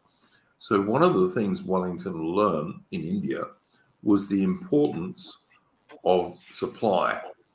And like all soldiers learn this, like senior soldiers anyway, you have to learn the importance of supply, because if you can't supply your troops, and not just with ammunition, but with food and water and all the other stuff they need, some sorts of medical services, etc., your campaign will soon break down. Wellington learned that logistics were the key when he was in India. And because India was so poorly provided with these things compared to Western Europe, it was excellent training for the Peninsula, which in terms of Europe was one of the least developed parts of Europe. I think that would be fair. What do you reckon, gents? Yeah, definitely. I mean, especially given that a lot of the areas, so I mean, the area that he was primarily fighting down in the southwest is also quite tropical, as opposed to the north, which is a little bit more temperate, a little bit more European-esque in terms of its general structure and climate and such. So obviously makes logistics even more challenging in that environment. So trial by fire in that regard, ready for what would come later on. Yeah, absolutely. I would say the Mysore region has a strong. I've seen some of the architecture around there. There's a strong Islamic influence, so a great deal of their trade and everything obviously would come by sea, and rather than over land. So yeah, and also you have to remember this part of India. You also have it is also the home of the Tamils, I believe. They're on further south into Ceylon, what is now Sri Lanka. Yeah. They're in the southeast, I think, of the like the tip of the peninsula, more or less. Yeah, I do think they come under some of the Mysore states, but of course, the various Islamic empires, like from the medieval period, like I said, the Delhi Sultanate and of course the Mughals, I don't believe they got all the way far south that the Mysore Sultanate did, or all the British did later on. There were still like small in this sort of like tropical holdouts down there. So Yeah, maybe so. Look, Plotlines is a good channel on YouTube. Go and subscribe to them, guys. I would also just say that Sid Precious has made a good remark for once. Racial superiority helped no end with carrying shit. I don't think it did, to be honest. But probably organising the bullock carts that you needed to carry that stuff probably did help a bit. yeah, or at least intelligence, which is something to do with race. But I'm not sure that I'm not somebody who would say that like Indians are racially stupid, because I don't think they are, to be honest. Particularly, I mean, Africans, yeah, they got generally lower IQs. Indians, no, I'm not so sure that's true, to be honest. one thing I would say with India, like China, India is always going to be like Western Europe or Southern Europe. It's a nexus of civilization. So no matter what happens in India, it's not like the the steppes, or No. parts where you just have like nomadic. You have nomadic warriors that will come down and they will conquer and they will have great empires, but then over like generations, their people will just be, or their rulers will and elites will just become integrated into that population. We see it in China and we see it in India, so many times. Look, I mean, India today has a space program. It has nuclear weapons and it builds aircraft carriers. And yet, for some reason that I cannot work out, Britain still gives India aid. Why? Why does Britain give aid, monetary aid, to a country that has a space program, nuclear weapons, and builds aircraft carriers? Can't work that out, mate. Just can't. I mean, there's massive discrepancies, for one thing, between different areas. So in some areas, But that's not Britain's problem. Well, no, but that's the reason why. If you're just looking at, specifically, so if you're looking across the board and saying we're going to help people who, for like are illiterate and fall below a certain poverty threshold, let's say, then that covers quite a lot of India, even though that shouldn't be a problem. I'd say let's build more British aircraft carriers, have a British space program, and more British nuclear weapons, and then if there's anything left over, we'll give it to India. That has all three of those things. I mean, it's also a thinly veiled bribe, I believe. So, yeah, it's bullshit. Yeah, I mean, I do think that because I do think with certain parts of Britain, you still have like this really bizarre bureaucratic remnants of empire of the empire, because the foreign aid, it's money allocated by, what was it, the Foreign Commonwealth and Development Office, which is ones that distribute the aid to India. Vomit. I'm just looking at it. I just actually looked at it now because I want to know what because you can actually see the breakdown of it, like how much is like infrastructure, civil, cultural, and military. So I'm just interested to see. Don't get me wrong. Look, I'm happy to sell India British ships or British tanks or British aircraft or British firearms or whatever. Don't care about that as long as they buy them. But why does Britain give India money? It's got a space program. It's got nuclear weapons. It builds aircraft carriers, something only about 8 or 9 countries in the whole world can do. Why on earth are we giving them money now? Except for our Indian banker, Prime Minister, perhaps. Yeah, so it looks like it's health reasons and Why is that education. Britain's problem? It's not Britain's problem. If they can afford a space program, nuclear weapons, and to build aircraft carriers, they can spend that money on health if they want to. We do. Britain spends more in a month on health than we do on the armed forces in a year. Sorry, Andrew, hold on. There's a huge percentage on the graph here called Cross-Government Prosperity Fund. What's that? Yeah, indeed. Indeed. But I'm just saying, all I'm saying is Britain spends more in 1 month on the appalling National Health Service than it does in an entire year on its own defences. Yet we're giving money to India, which obviously spends a lot more on defence than it does on health services. It's just ridiculous. But again, we're going way off our subject here.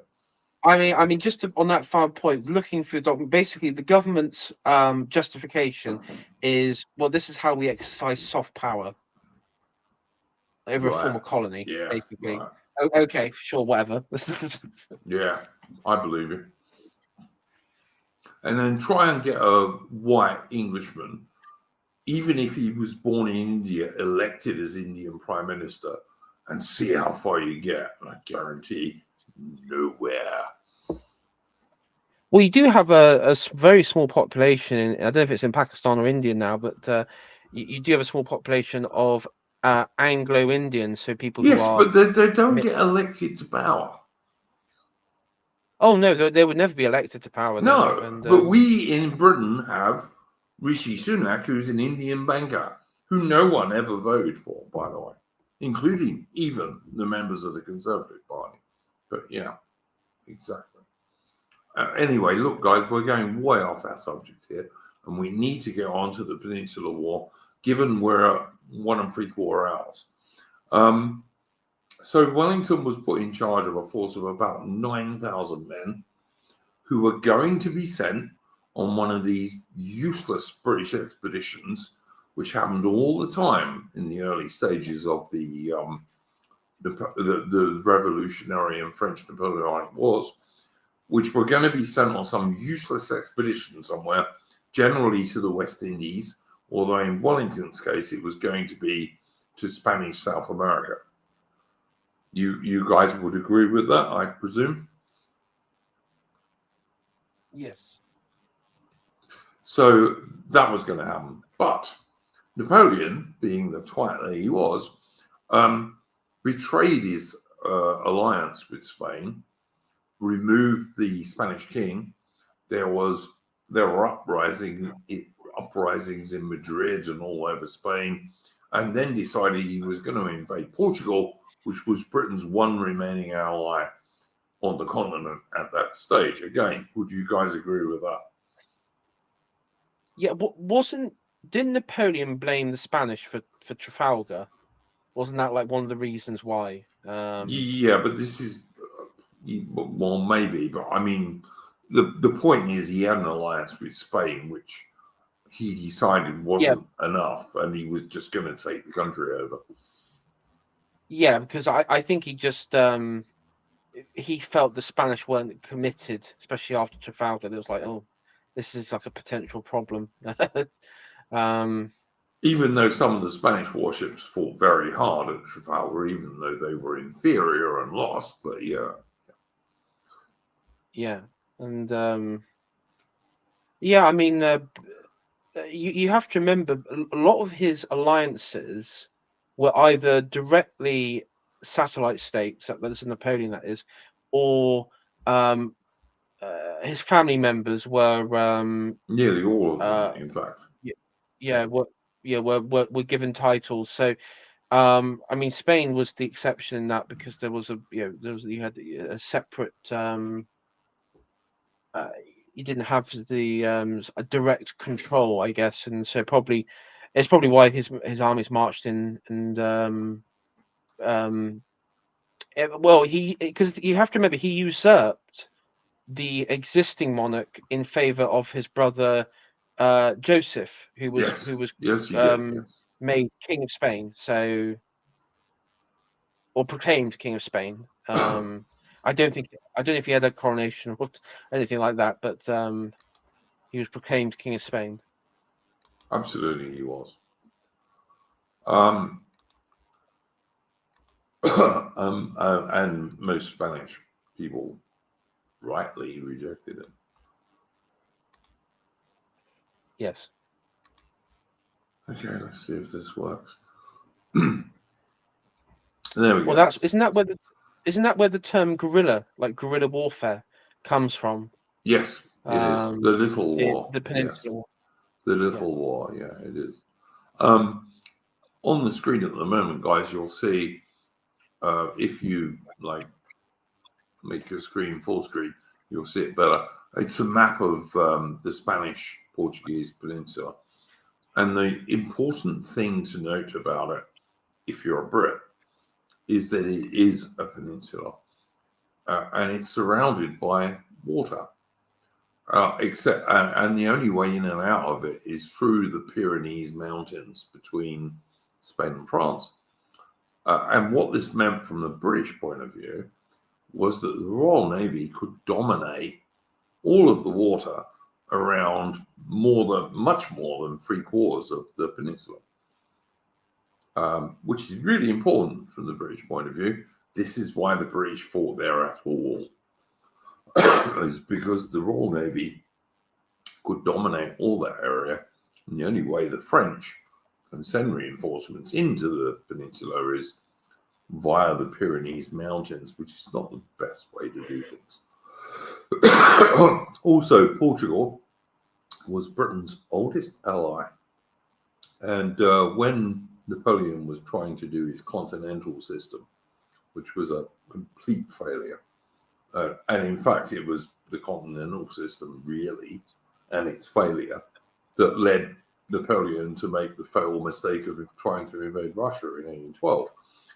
But it wasn't working. And Portugal, as Britain's oldest ally, with many British people living in Portugal, they were trading, okay?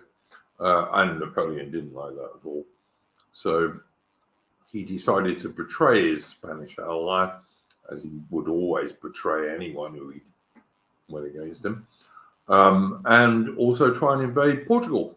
So Wellington's 9,000 soldiers, instead of being sent off to a useless expedition in South America, were actually sent to Portugal. Gents, your views on this?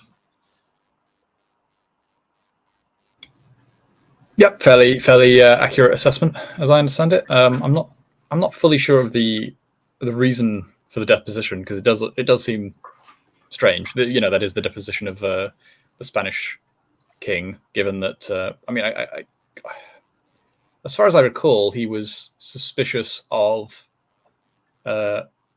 Ferdinand, the prince, becoming sort of too influential and too popular, because he was of a more anti-revolutionary or anti-liberal disposition, which survived the war as well. And when he was put back in charge, he took a decidedly more rightward stance.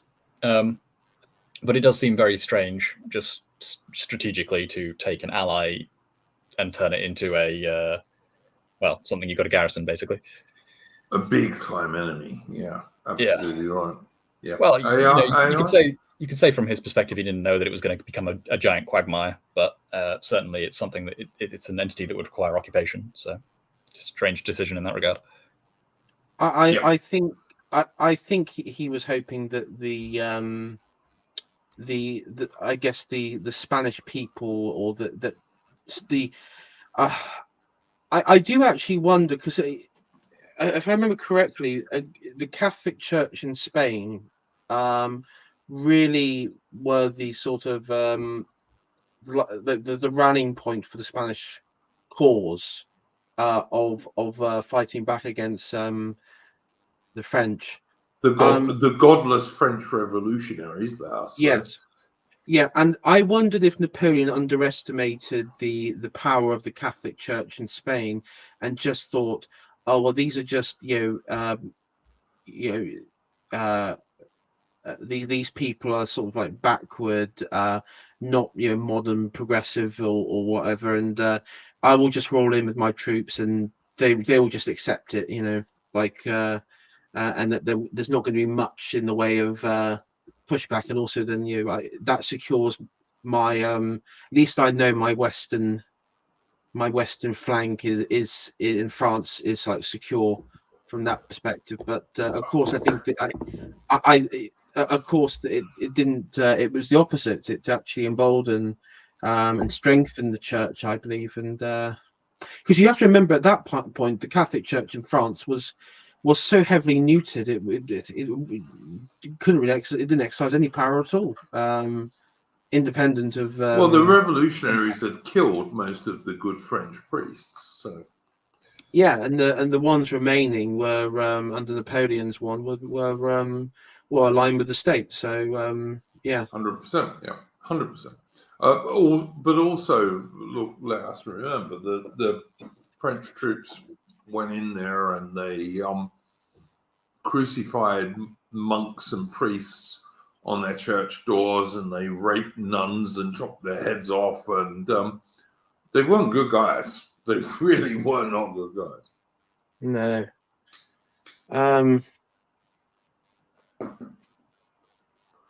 So I believe Wellesley, he left Cork to go to the Peninsula. Well, he was originally going to South America, but then ended up going to the Peninsula. Yeah. Now, the historian Robin Newlands has got a quote here from him. So, Wellesley had by now acquired the experience on which his later success were founded. He knew about command from the ground up, about the importance of logistics, about campaigning in a hostile environment. He enjoyed political influence and realized the need to maintain support at home. Above all, he had gained a clear idea of how, by setting attainable objectives and relying on his own force and ability, a campaign could be fought and won. And that's the thing, because one thing that I noticed with and if you notice that with French tactics, basically the tactics of Napoleon and his other generals is basically you have these huge columns of French infantry, and they'll march towards the opposing army, and it'll be intimidating and everything else. And they were half beaten. They were half beaten before the French came within range, because the enemy was scared of this vast, powerful horde. Yeah, because it was like a horde. If actually, the best visual representation of it is, I believe it's the 1967 War and Peace. It's the Russian version, and they actually show they had like 120,000 extras, and so they showed like the scale of these. Yeah. And I tell you what, when I'm watching it, if I was if I was like there on the battlefield with that, I would be scared too. I would not like, but Wellesley was able to, I guess, demythify with his troops that sort of strength, because he knew what the French were doing. It was like the intimidation and everything, and so he wasn't his ability to command. So what was it? The first battle was the Battle of Rolica, and then you had and then the Battle of Vimeria. Yeah. And he won both, but the controversial bit was there was a suspension in conflict, because you had General Dalrymple and Burrard, Burrard, who signed the controversial the Convention of Sintra. Where effectively the Royal Navy were transporting remnants of the French army out of Lisbon, but also the French were able to keep all their loot that they obtained along the way. But before we get into that, AI, can I just say, look, the superiority of a well-trained line of British infantry, and the British infantry fought in a two-deep line. Okay, most infantry in Europe fought in a three-deep line, but in America, during the American War of Independence, the British Army went to a two-deep line because that allowed you to cover more ground, and also only two ranks can really fire effectively. And the superiority of that over the French column had been shown even before Wellington landed in Spain, in Portugal, at a battle in one of the Mediterranean islands, which I can't now remember, Alameda or one of those things, something like that. But where a British brigade had handily defeated a larger French force under a perfectly ordinary general, just because the British formation was more efficient and the British soldiers were not intimidated by this massive French column and stood their ground, fired a couple of volleys and then charged the French and with the bayonet, and the French would run away. And one of the things that is wrong, and people get it wrong, particularly you watch Sharp and stuff like this, is, the British could fire 3 rounds a minute, which was faster than the French, which is true, but it hardly ever happened, except at battles like Albuera. Mostly what happened is the British infantry under Wellington particularly were hidden in a position behind the crest of a hill. The French column, who had no idea what British soldiers were in front of them, would come up the front because the British had skirmishes in front. This is going to get more complicated. But anyway, the British would have skirmishes, including light infantry and rifles, who would get rid of the French skirmishers because they were better. And so the French column would come up over the crest of this hill, and all of a sudden, a British 2-rank line would spring up in front of them, fire 1, 2, or at most 3 volleys most of the time, and then charge them with fixed bayonets, and the French would go bundling down the hill, running away. There were very few occasions, except at battles like Albuera, where Wellington was not in charge, where close-ranked formations of infantry fired into each other for any length of time. Didn't happen.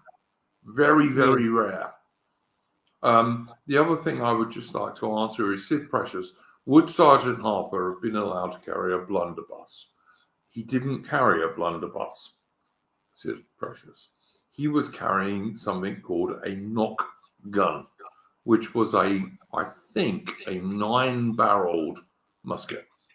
And it was originally it was originally designed for the Royal Navy, and the Royal Navy only used it in small numbers. I'm Duke. I think what Sid might be referencing is in one of the Sharp, it was a spin-off show that came out. Was it 2007, where he returns to India to take down that rogue rogue Maharaja, English commander. And in that, Harper has a blunderbuss, but at that time he's not in the military. Well, then he could have carried what he wanted, couldn't he? But I think in Sharp, Harper carries a knock gun, which is a 9-barreled musket, which was originally designed for the Royal Navy. The Royal Navy didn't like it much in the end because all those barrels firing at once could set the sails on fire. So only a few of them were produced.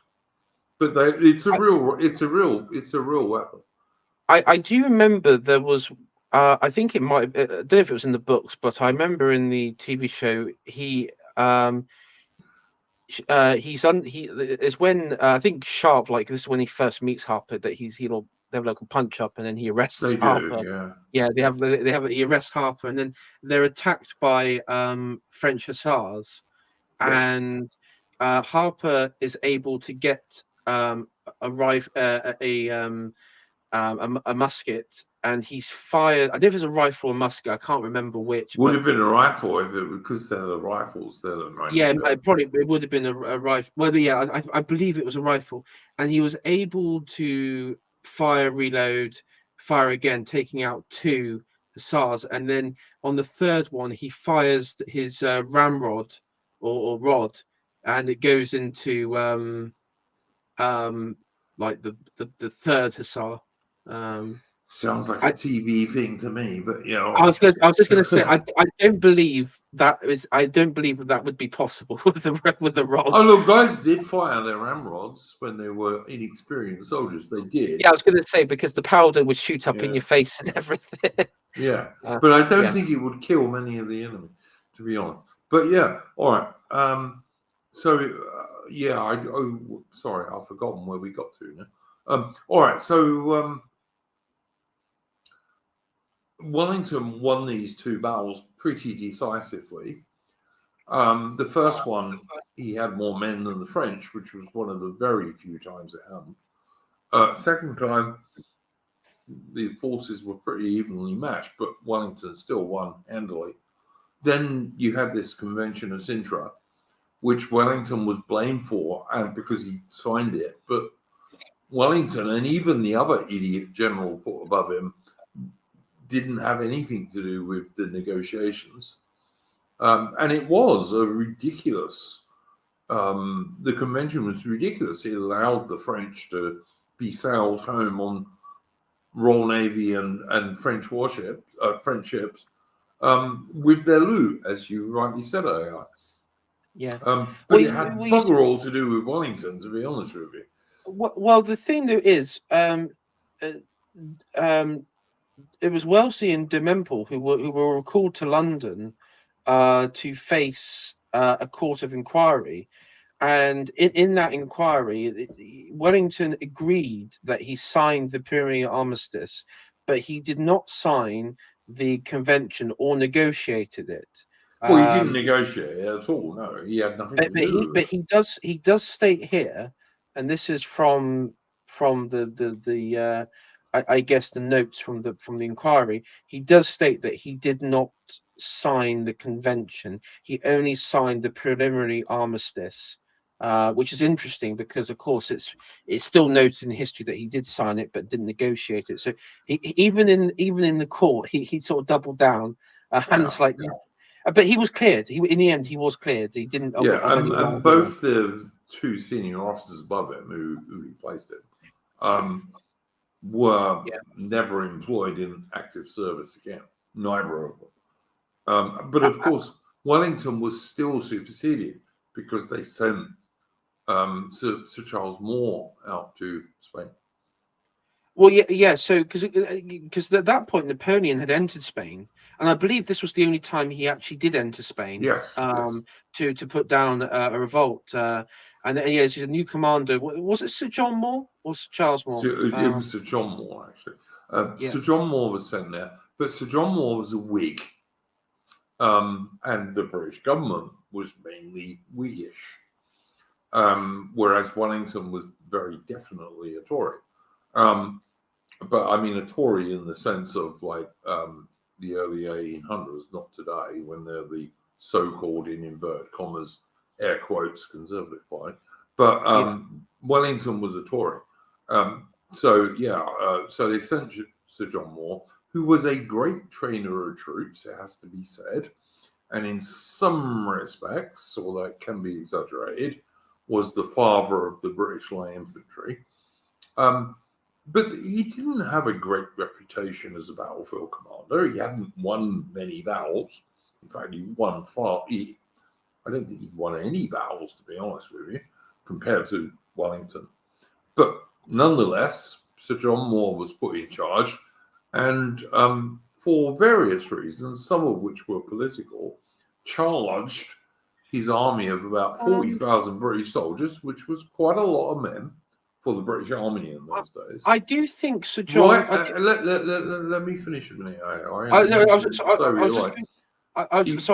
was just going to say, John Moore. He did win a battle in Maine against American Revolutionaries, I believe. Oh, okay. So he'd won one medal. Yeah. Okay, fair enough. Well, Wellington had won, I don't know, half a dozen at least by this stage, in India as well as in Portugal. But anyway, Sir John Moore, who was a very good trainer of troops and a proponent of light infantry, which is another good thing, he did lead his army on a charge into the middle of Spain. I'm not quite sure why. Like, he had about 40,000 soldiers, which was a very big British army in 1808, 1809. But, you know, Napoleon was coming into the country with, what, 350,000 Frenchmen? Something like that.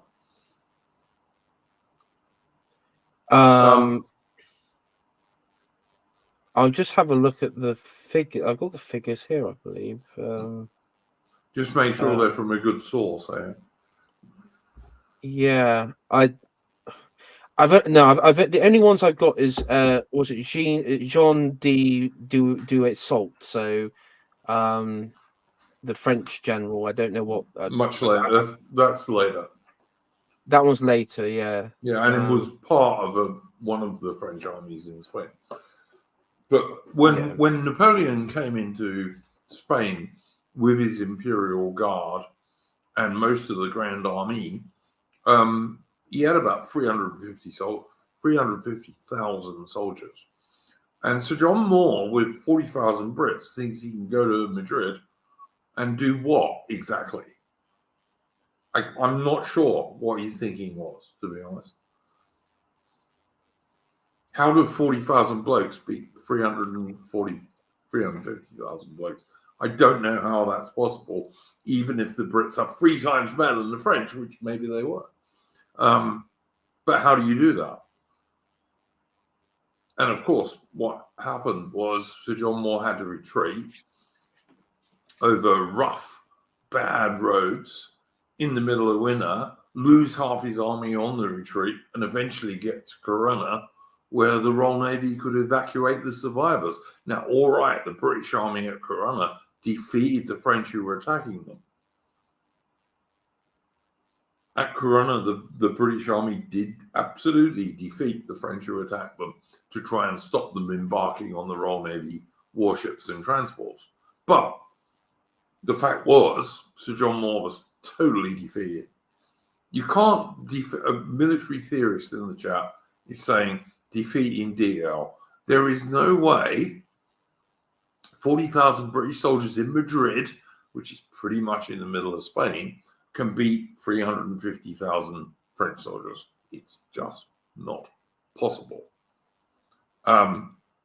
So anyway, yeah. So, and of course, Sir John Moore was killed at Corunna, which means, you know, you can have poems about him and all the rest of it. But he was a Whig, also, is the other thing I would point out, which I think is politically quite important. I think also because after the defeat at Corunna, you had and the British withdrawal at Galicia, which at that point had sort of held out even against the initial French invasion. I mean, by that I think the whole of northern Spain was under French control.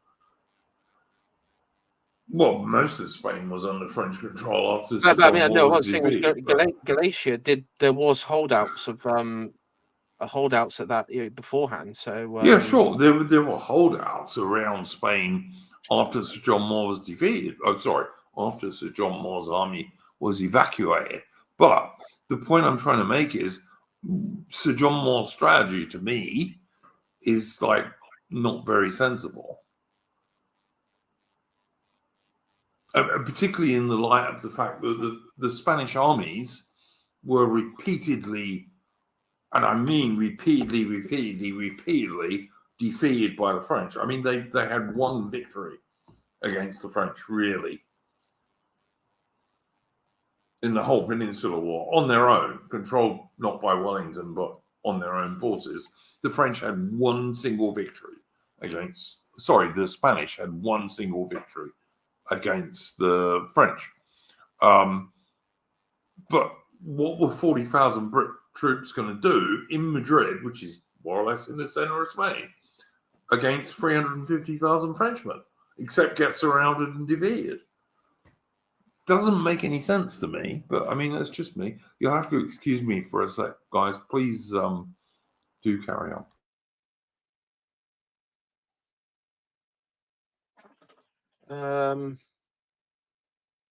Yeah, I mean, I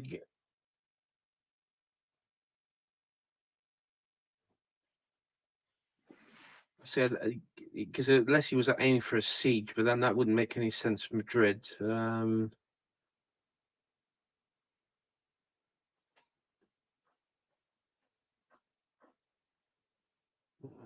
Just trying to find what was the next part after.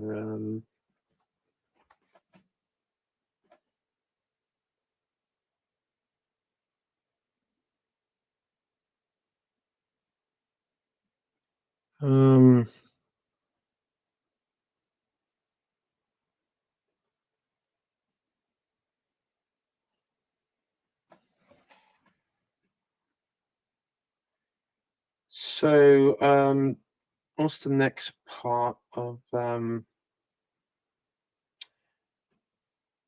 yeah, so Wellesley submitted a memorandum to Lord Castlereagh on the defence of Portugal, and it is basically he was there basically stating the mountainous frontiers and that led to Lisbon as a main base, as like a defensive point that needs to be the defensive point for Lisbon, and the cabinet, Castlereagh and the cabinet approved the memo and appointed him. He was appointed head of the forces in Portugal. So Wellesley arrived in Lisbon on the 22nd of April, 1809, on board HMS. What was it, Cervantia? And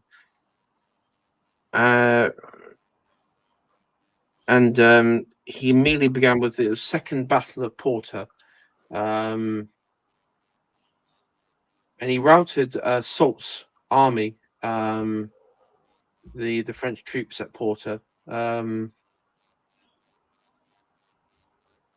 And he was able from Portugal, to advance into Spain, to meet up with who was it? General. It was one of the Spanish generals. Cuesta, I think it's Yeah, Cuesta. Cuesta, yeah. Can I just say to Sid Precious in the chat, I never paid interest much into brightly coloured soldiers era. Seemed silly. Well, the thing is, you see, Sid Precious, the brightly coloured soldiers era, the musket had a range effectively of about 100 yards, maybe 150, maybe. Didn't really matter what colours you wore then. So stop being a twat. Anyway, yeah. True enough. Wellington, I don't know if you said this because I was off to the loo, but Wellington had pointed out to the government that with enough British soldiers, Portugal was defensible. Yeah, the memorandum he submitted to Lord Castlereagh in the cabinet? Castlereagh, Castlereagh, sorry, Castlereagh in the cabinet, and that's how he got that's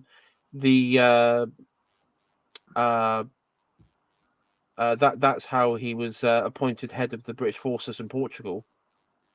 Was through that plus because he was a Tory, not a Whig, the king supported him.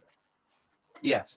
And I got to the point, Iron Duke. I just said after the Second Battle of Porto, because when he landed in Portugal, he engaged in the Second Battle of Porto, and then he crossed the Douro River and routed Marshal Soult's French troops, which then gave him he was able to advance then into Spain itself. Well, and also worth mentioning, the way he crossed the Douro River was he found Portuguese barges that were used for shifting wine and port that had not been sunk by the French, and he packed his soldiers into those and sent them across the river on those to form his bridgehead. And one of the places he garrisoned was a nunnery on the far side, and the French kept attacking it, and the British infantry in this nunnery with its quite thick walls, etc., kept driving the French off. So yeah, absolutely, they are. Yes. And as I say, he met up with General Custer. I do like people. There's someone in the chat saying, "Lol, General Siesta." That's quite a good name for a Spanish one. And then I'm very confident it was the assault on Talavera. What's the next one? After Second Battle of Porter? Look, altogether, Wellington was involved in more than 50 battles, sieges, and actions. And I think he was wounded precisely twice, but on both occasions, very minor. But it wasn't because he wasn't brave, because Wellington's style of generalship, he was always at the most important point at the most important time when the most enemy fire was coming in there. Wellington was a very brave man. I was going to say his next. He was also very bloody lucky because he was only wounded twice in a very minor way. I was going to say because his next adversary was at Talavera was Marshal Victor, who was he was the minister of he later became a Minister of War under the what was it the sort of Napoleon. No, later on, during the after the Bourbon Restoration. Okay, Bourbon Restoration, yeah. Yeah, okay. Yeah. I'm no expert on French political history.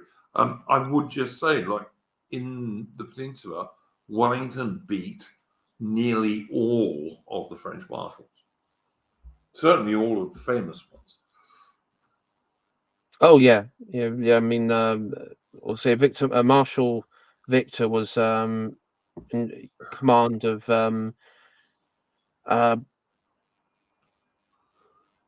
I believe his area of command was Toledo and Newcastle. It was a huge area of central Spain. Yeah, eventually, for people in the chat, the French divided their army in Spain up into various portions to kind of garrison Spain. But it was self-defeating because all of the marshals were jealous of each other, and very few of them would support each other if it was to the contrary of their own needs. Yeah, if I remember correctly, Marshal Victor or Victor Perrin, he was he was quite he wasn't a bad officer or an incompetent one. He was quite quite competent. Most of the French marshals were competent, but they wouldn't cooperate with each other. I think if I remember correctly, because I remember him as the when he was a minister. Well, I think he began his life in the military as like a drummer boy, like in this 1780s or something. So okay, yeah, that's earlier, that's fine. But most of the French marshals were competent officers and soldiers. It was just they wouldn't cooperate with each other because they were jealous of each other all the time. Yeah. And without Napoleon looking over their shoulders, they especially wouldn't cooperate with each other, which was a fault of the Napoleonic system.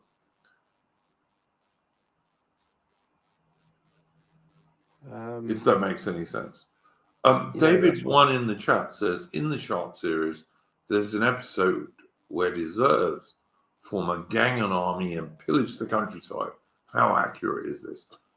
There were loads of deserters, mostly from the French, but also from the Brits and to some degree the Spanish and Portuguese. There were also loads of Spanish guerrillas who were more brigands than they were guerrillas fighting for Spain. So there's some accuracy to it, but of course it's exaggerated in that. I mean, there's an interesting point to make about the chain of command stuff that you were mentioning, and how the generals' personal loyalties, personal animus towards one another sort of got in the way of them cooperating. I think part of that does sort of come from the fact that basically the Napoleonic state comes out of the fact that the army could not be properly controlled. And that, to be fair, that's kind of where some of their effectiveness comes from, because everything was subordinated to the needs of the army at a certain point under Lazare Carnot. But their accountability structure was completely jettisoned. And so basically there was the purpose of the civilian component of the military hierarchy was just to provide them with the materials that they needed. And otherwise they were completely, let loose. But, obviously that means that there's no higher authority to actually keep everything in check. It was like when Napoleon made his brother Joseph King of Spain. He was in charge of all the French armies in Spain, but the French marshals just ignored him for the most part. I mean, I would say Joseph was a competent Machiavellian political figure. Yeah, sure. I mean, he wasn't a military person, but he was quite a competent figure in the political realm. The French marshals very largely ignored him. Oh yeah. I mean, yes. Especially because they were under attack. I mean, there was an ongoing conflict, not just with the guerrillas, but also with the Wellesley's forces. So, yeah. Davey is saying in the chat, Portuguese deserted in large numbers. They just wanted to go home. I would just say this, Davey, is under Wellington and the British, the Portuguese army was thoroughly reworked with British officers in command from Beresford, who was the commander-in-chief of the Portuguese army, downwards. And British officers who joined the Portuguese army were given a step in rank. So if you were a lieutenant, for example, and you joined the Portuguese army from the British army, you became a captain in the Portuguese army. Even a few, more than a few actually, British experienced sergeants were made lieutenants in the Portuguese army. And the Portuguese army actually became very, very reliable in the end, a very reliable part of Wellington's army, far more so than the Spanish, who Wellington never trusted at all. The Portuguese bits of Wellington's army actually became quite good in the end, whereas the Spanish probably really never did, to be honest.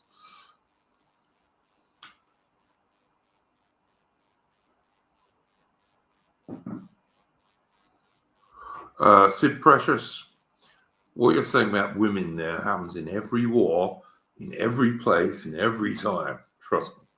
But yeah. That's more about women than anything else. But yeah, carry on, guys. I wonder how many Spanish men joined the French army during that period. Some did. I imagine that. I'm just interested in the numbers. Like, well, I think they were called aficionados or something like that. The Spanish who wanted to get rid of the Catholic Church and be progressive and French. The aficionados or something like that they were called, and some did, but it was very much a minority, and usually from big cities. Yeah, I mean, part of the reason why they even aligned with France in the first place was, Spain in general, is because they did have a quite strong, what we would call liberal tradition. and that sort of extends all the way through to, well, the modern day, really. But it continues to be a sticking point after the war, and indeed, there's I believe the mutiny at Cadiz after the war is kind of due to the fact that a lot of the Spanish officers who are recruited to go and retake areas of South America that are in or support the South American like loyalist regimes that are otherwise trying to throw off the Spanish colonial yoke is, yeah, I mean, a lot of those guys are liberal basically, and they don't like the fact that they are fighting for a fundamentally traditionalist monarch.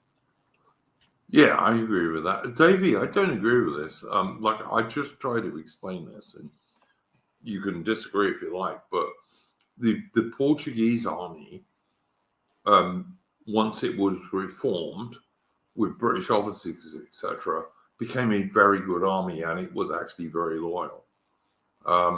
It's interesting that when Wellington in 1814 invaded France, he took the Portuguese, he wouldn't take the Spanish, because he knew what the Spanish would do to the French, whereas the Portuguese by this time were quite well disciplined. So I don't totally agree with you there, mate. I think the Portuguese army became quite good. The Spanish army was not cowardly; it was certainly brave, but it wasn't reliable for assorted reasons. There's an excellent book on the Peninsular War, which I have, which is mostly about the Peninsular War from the point of view of the Spanish. And liberals, as a term, actually comes from the Spanish in the Peninsular War. The actual term liberals comes from those guys. And as Victor Calaros is saying in the chat, it literally means Frenchified, which I think is quite interesting when you see so many people saying it's eternal Anglos and all the rest of it. Whereas actually it really comes from the Peninsular War and the Spanish. But there we go.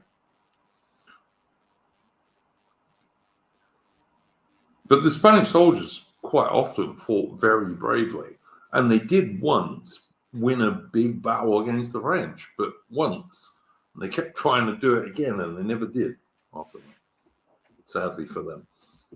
But Wellington's difficulty was he had to defend Portugal because that was the British Army base there.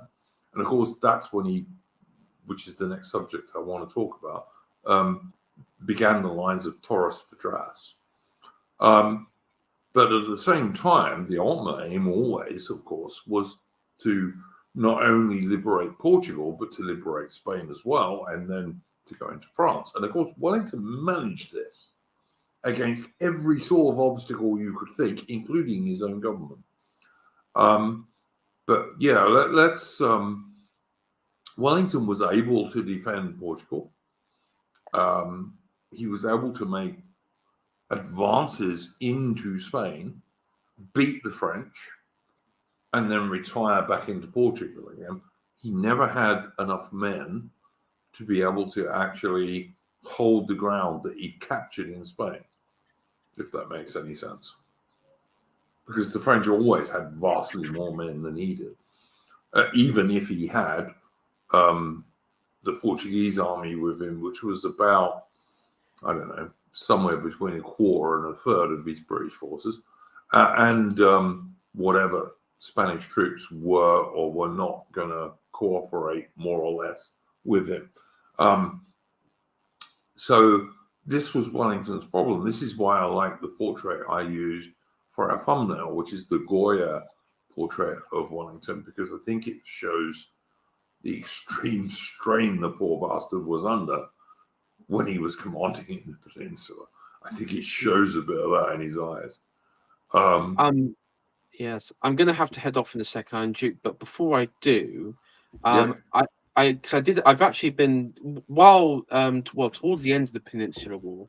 You, of course, you also had in North America, the United States attacked Canada, invaded Canada, and British controlled Canada, of course. And the Prime Minister at the time, I believe he wanted to send Wellesley to America to head up the defense and repel the Americans. This, of course, was this was, of course, after Napoleon had abdicated, I believe.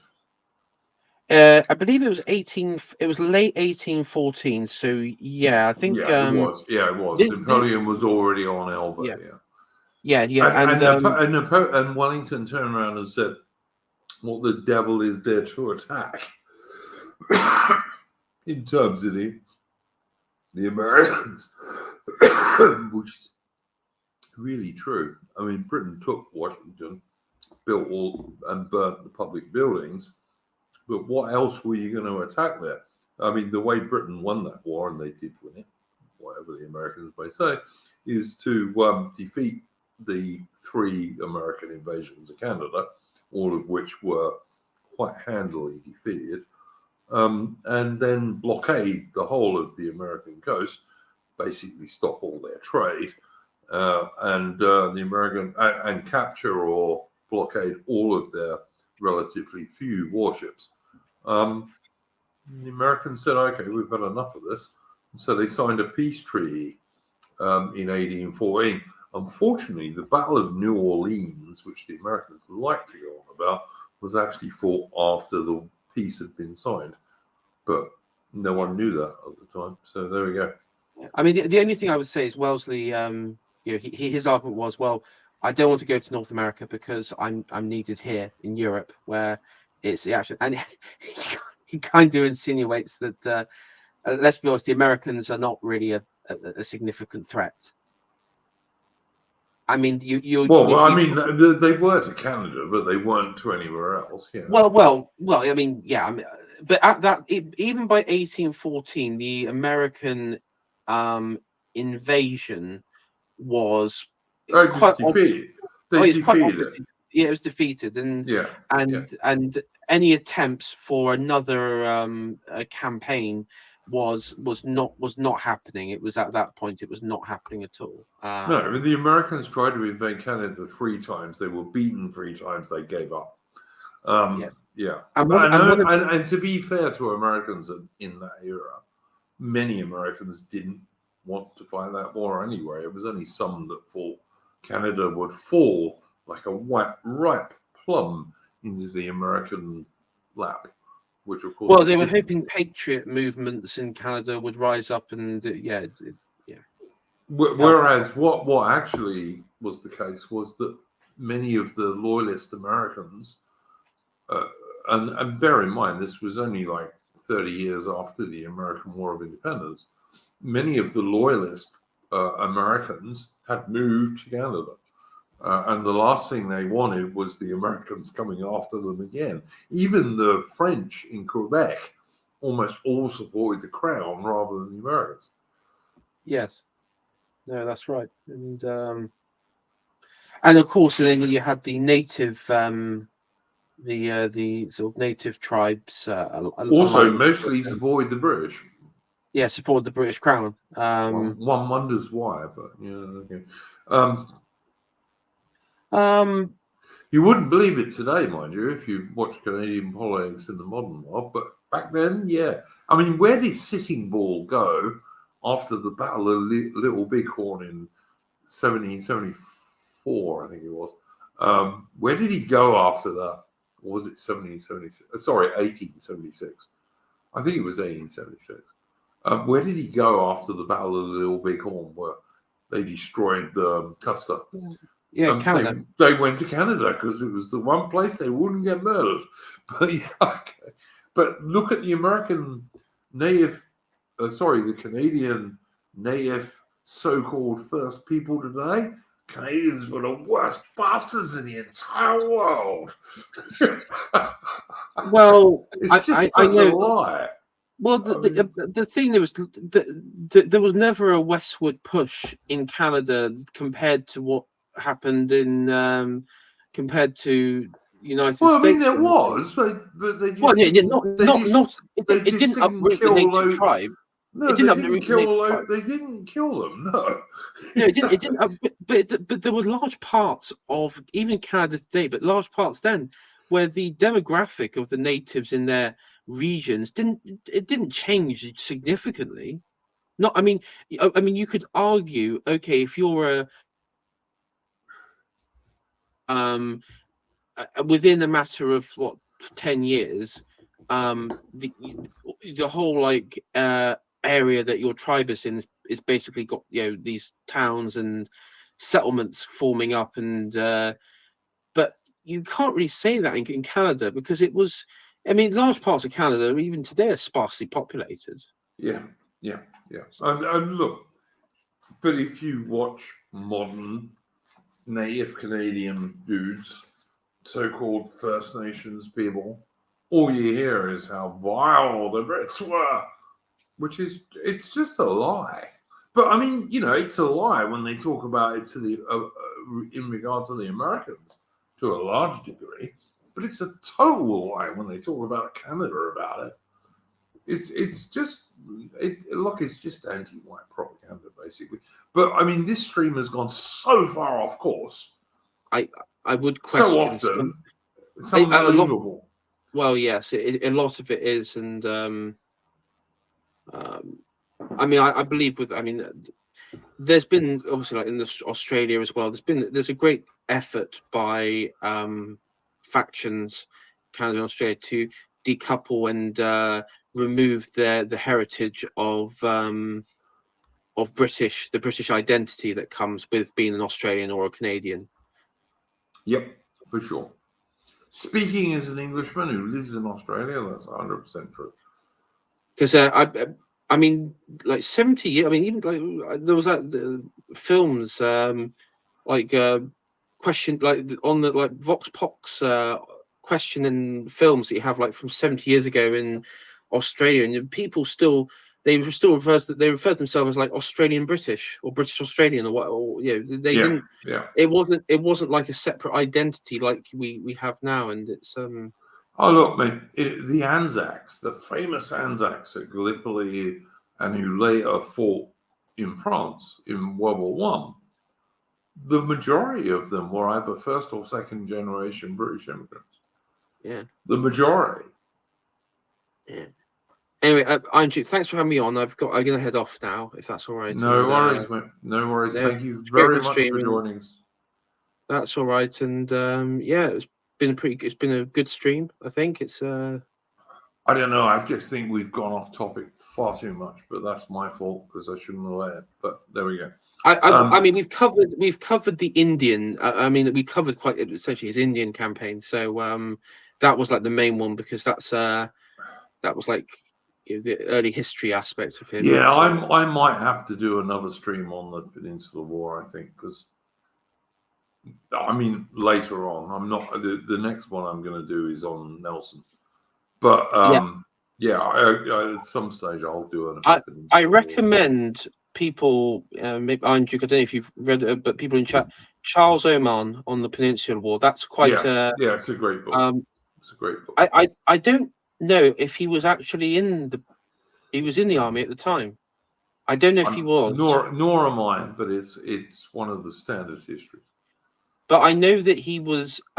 He spoke to people who were there. Oh yeah, he did. Absolutely, he did. Yeah. So because a lot of his sources are basically veterans, which is kind of cool because you get it from their perspective. Yeah.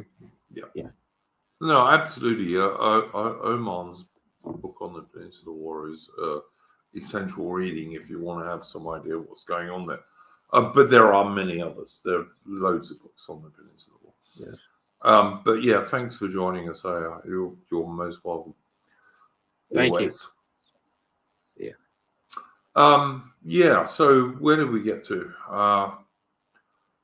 Lines of Torres for Dras. I think we've got to talk about this before we stop. Wellington knew there was going to be a big French push on Portugal. And he knew roughly where it was going to come from because there were only certain ways it could come.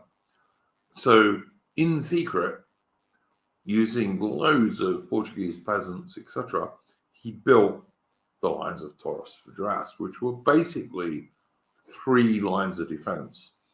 The first one was to stop the French. The second one was just in case it didn't. And the final one was an insurance in case the British Army needed to defend a small area before they evacuated. And the French knew nothing about this because Wellington's security was really good.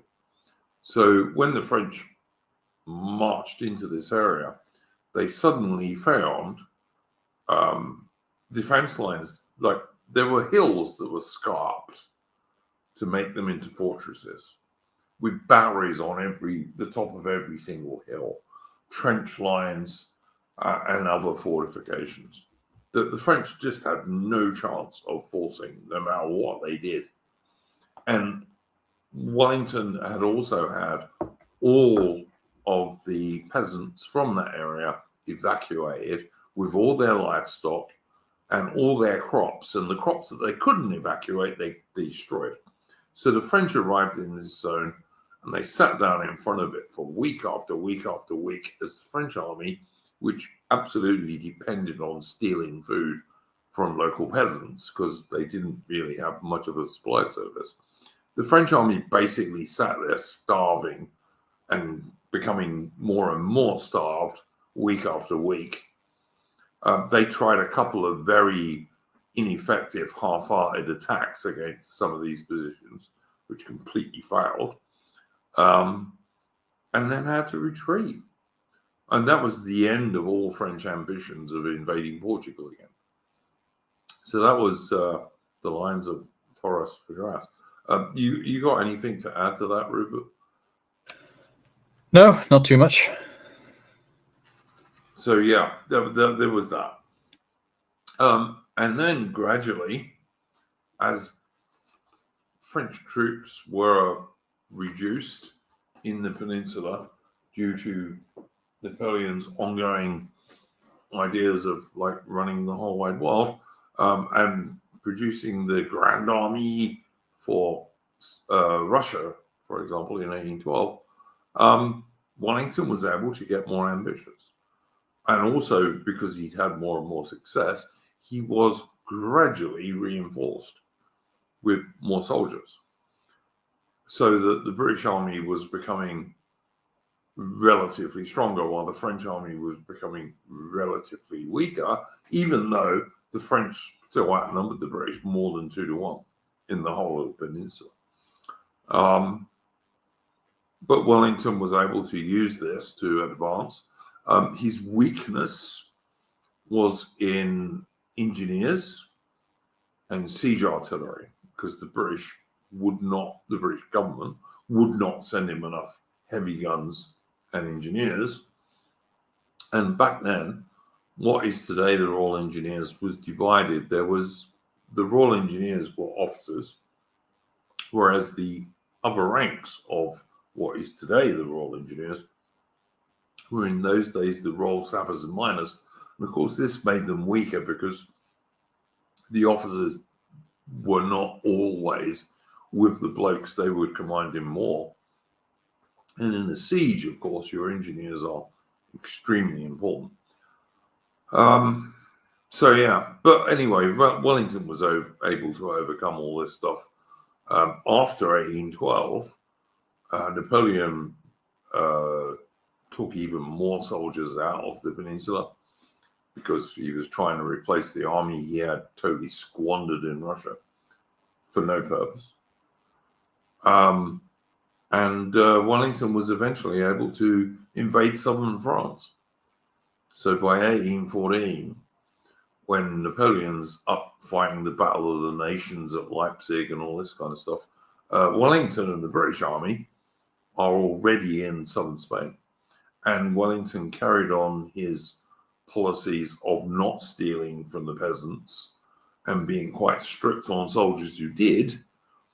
And many French peasants were not against the British Army as a result, because the British Army paid for stuff rather than just stealing it, as their own soldiers used to do from And so Wellington was getting on quite well in the south of France by 1814. And then we go on to the Waterloo and the 100 Days campaign. But as I said to the guys before we started this stream, we're not going to talk about that, because if you want to know about that, there is a stream on my channel about the Battle of Waterloo, the Waterloo Day stream. Go and look at that. It tells you all about the 100 Days and Wellington in it. So I don't see much purpose in going on about that again. Rupert. Yeah, I just wanted to add one more quick point on the requisitioning note, because it is an interesting thing to dwell on, because you kind of see it a few times with stages of mass mobilization. Is that one of the ways that they're able to do that is, and often travel quite quickly, is that they just forage off the land. And it sounds quite innocuous, but ultimately what that means is basically just stealing from the nearby peasants. Whereas bringing your own supplies is generally more cumbersome. It creates supply line vulnerabilities. It slows you down. It does a lot of negative things for how you can actually operate operationally and strategically. But then you can see the upside of that when you can quite easily ingratiate yourself to the locals. And if you're trying to win over hearts and minds, then stealing from them is not a good way to go about that. Yeah, the Spanish didn't hate the British because, as people were saying, and Victor Caleros is saying in the chat, the British brought spare food with them, which made them popular with the Spanish peasantry, because you're not going to make them starve to death for the next 3 months, which is what the French did all the time. Yeah, I mean, it was far worse, by the way. The French were far worse than that. The French were quite brutal with the Spanish and Portuguese peasantry. They really were quite brutal. To be fair, I think it's probably just partly a factor of the fact that the Spanish peasantry was not quite as affluent as the peasantry elsewhere. I mean, what they did to Milan is also pretty brutal, but that was much more a land of plenty. So I imagine it didn't quite push them below subsistence level in quite the same way. But they're like a large part of their economic policy literally was just down to looting wherever they went to pay for the French state and the French army. So that's how they solved the debt problem. Yeah. I mean, two things I'd say that. I mean, first of all, Wellington had learned his trade in India, which was even poorer than Spain and Portugal for the most part. So that helped. And I mean, the second thing is Wellington was really strict with his soldiers. Like, if you were caught stealing from a Portuguese or a Spanish peasant, you had a 50-50 chance of being hung. And if you weren't hung, you'd get flogged.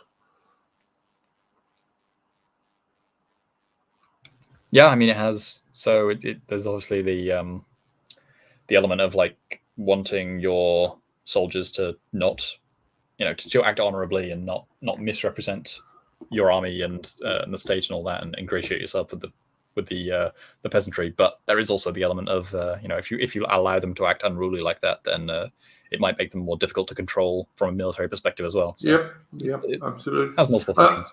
Another thing that's worth mentioning is Wellington did not care much about his soldiers' uniforms and stuff like that. He was not strict on that at all. He did care that their muskets and cannon and what have you were clean and extremely serviceable. That's all he cared about. If your uniform was not totally regimental at all, Wellington wouldn't say a word to you. But if your musket wasn't clean, then he would. Which again, to my mind, makes him a great soldier, because that's what really counts. For some reason, Sid Precious in the chat says, taken from the Irish. Taken what from the Irish? Like, Ireland didn't have surpluses of fuck all. The reason Ireland had a potato famine when the American potato beetle arrived over there is there were no surpluses in Ireland. So nothing was taken from Ireland except quite a lot of soldiers. Britain got some damn good soldiers from Ireland. It really did. But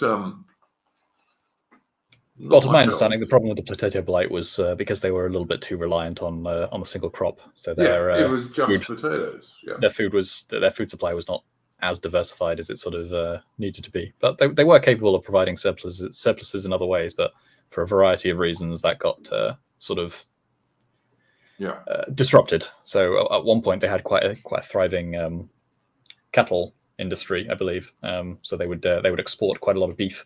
And they were the leading exporter of beef to London, but and that was in the 17th century. But then some laws were passed that made it more difficult to operate. And 1600s, yeah.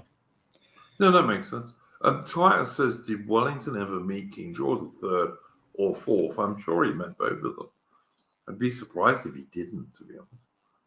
I can't. I mean, like I should know because I've read assorted biographies of him, but I'm sure he did. I would be absolutely shocked if he hadn't. Yeah, me too. Exactly. I think he would. Lady of Shot says the character Barry Lyndon was Irish and he joins the British Army. Yes, of course he does. But Lyndon's also not a peasant. Lyndon's a middle-class Irishman. I've watched reviews of that movie, which is a great film, by the way. Really good. But Lyndon's not supposed to be an Irish peasant. He's an Irish middle-class guy. And if you watch the movie, you'll see that. You know, he's not a peasant. Trust me. Not at all. I mean, his cousin, who Lyndon's in love with at the beginning of the movie, marries a British Army captain. Irish peasant girls didn't marry British Army captains. But nor did English peasant girls, for that matter. But, you know. And also, the other thing about Lyndon is it's based on a true story. It's about a real bloke. Actually, let me change that. Barry Lyndon is based on a Thackeray book. I think it's a Thackeray book. Is it not, Lady Ashore? I think it's a Thackeray book. And the Thackeray book is based on a true story of a real bloke who really did do what Lyndon did, although actually I think he was a good deal worse than Lyndon is in the movie, to his wife anyway. Thanks, Lady Ashore. I thought that was the case. Michael K, 19th century fan, Wellington's first time Prime Minister under George IV, so obviously he met George IV, but I'm pretty sure he met George III too. So, you know. All right, guys, I don't know that we're going to make much further progress on this. This stream went off in directions I was not expecting it to. There you go. Lady Short is pointing out the truth of what I was just saying there. But yeah, I think I'm going to have to do a Peninsular War stream at some point because we didn't get into enough of the Peninsular War on this stream because we went off on side topics, which is fine. You know, that happens. I would like to say the next stream in this series is going to be the naval career of Nelson, for which I'm looking for guests, hopefully from my Discord. But, you know, if you want to join it, let me know. But, yeah, look, we're going to do a similar stream on Nelson. And after that, I'm going to do the War of 1812 because people keep nagging me to do the War of 1812, so I will. Any final points, Rupert? No, nothing to add. I think I've brought up basically everything that I wanted to. Anything you want to share, mate? I know you started making videos again. Yep, back into making videos. Already well into the progress of making the next one. So I wouldn't want to put any precise date on that, but hopefully in the next 2 weeks I'll have another one out. But yeah, go and have a look at my channel. And what's your channel called, Rupert? It's just my name, Rupert August. So just Rupert August as we see it on the screen now? Yep, should be. All right. Rupert's got a good channel. I know he's made a couple of videos over the last month, so he is getting back into the fray. Do go and subscribe to Rupert's channel. AI also has a channel which is well worth subscribing to. He was on earlier. Please go and look at that. And I'm going to play us out with a tune. Oh, before I do that, let me check. Do we have anything on entropy? Because I should check that. Doesn't look like it. So no. All right then. I will now play us out with a tune, I guess.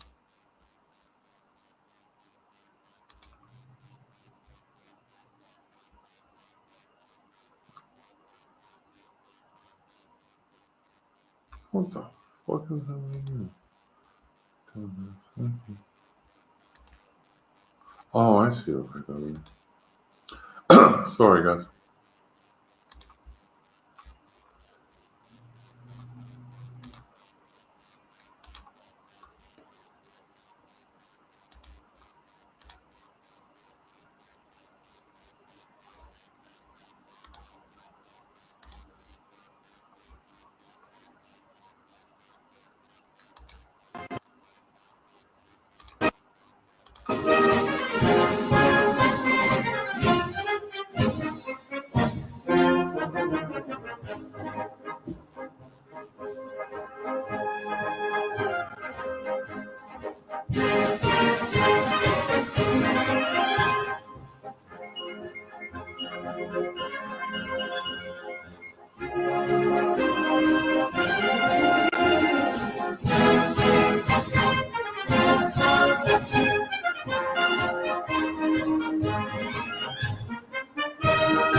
Okay, that was the excellent Patriotic Archive.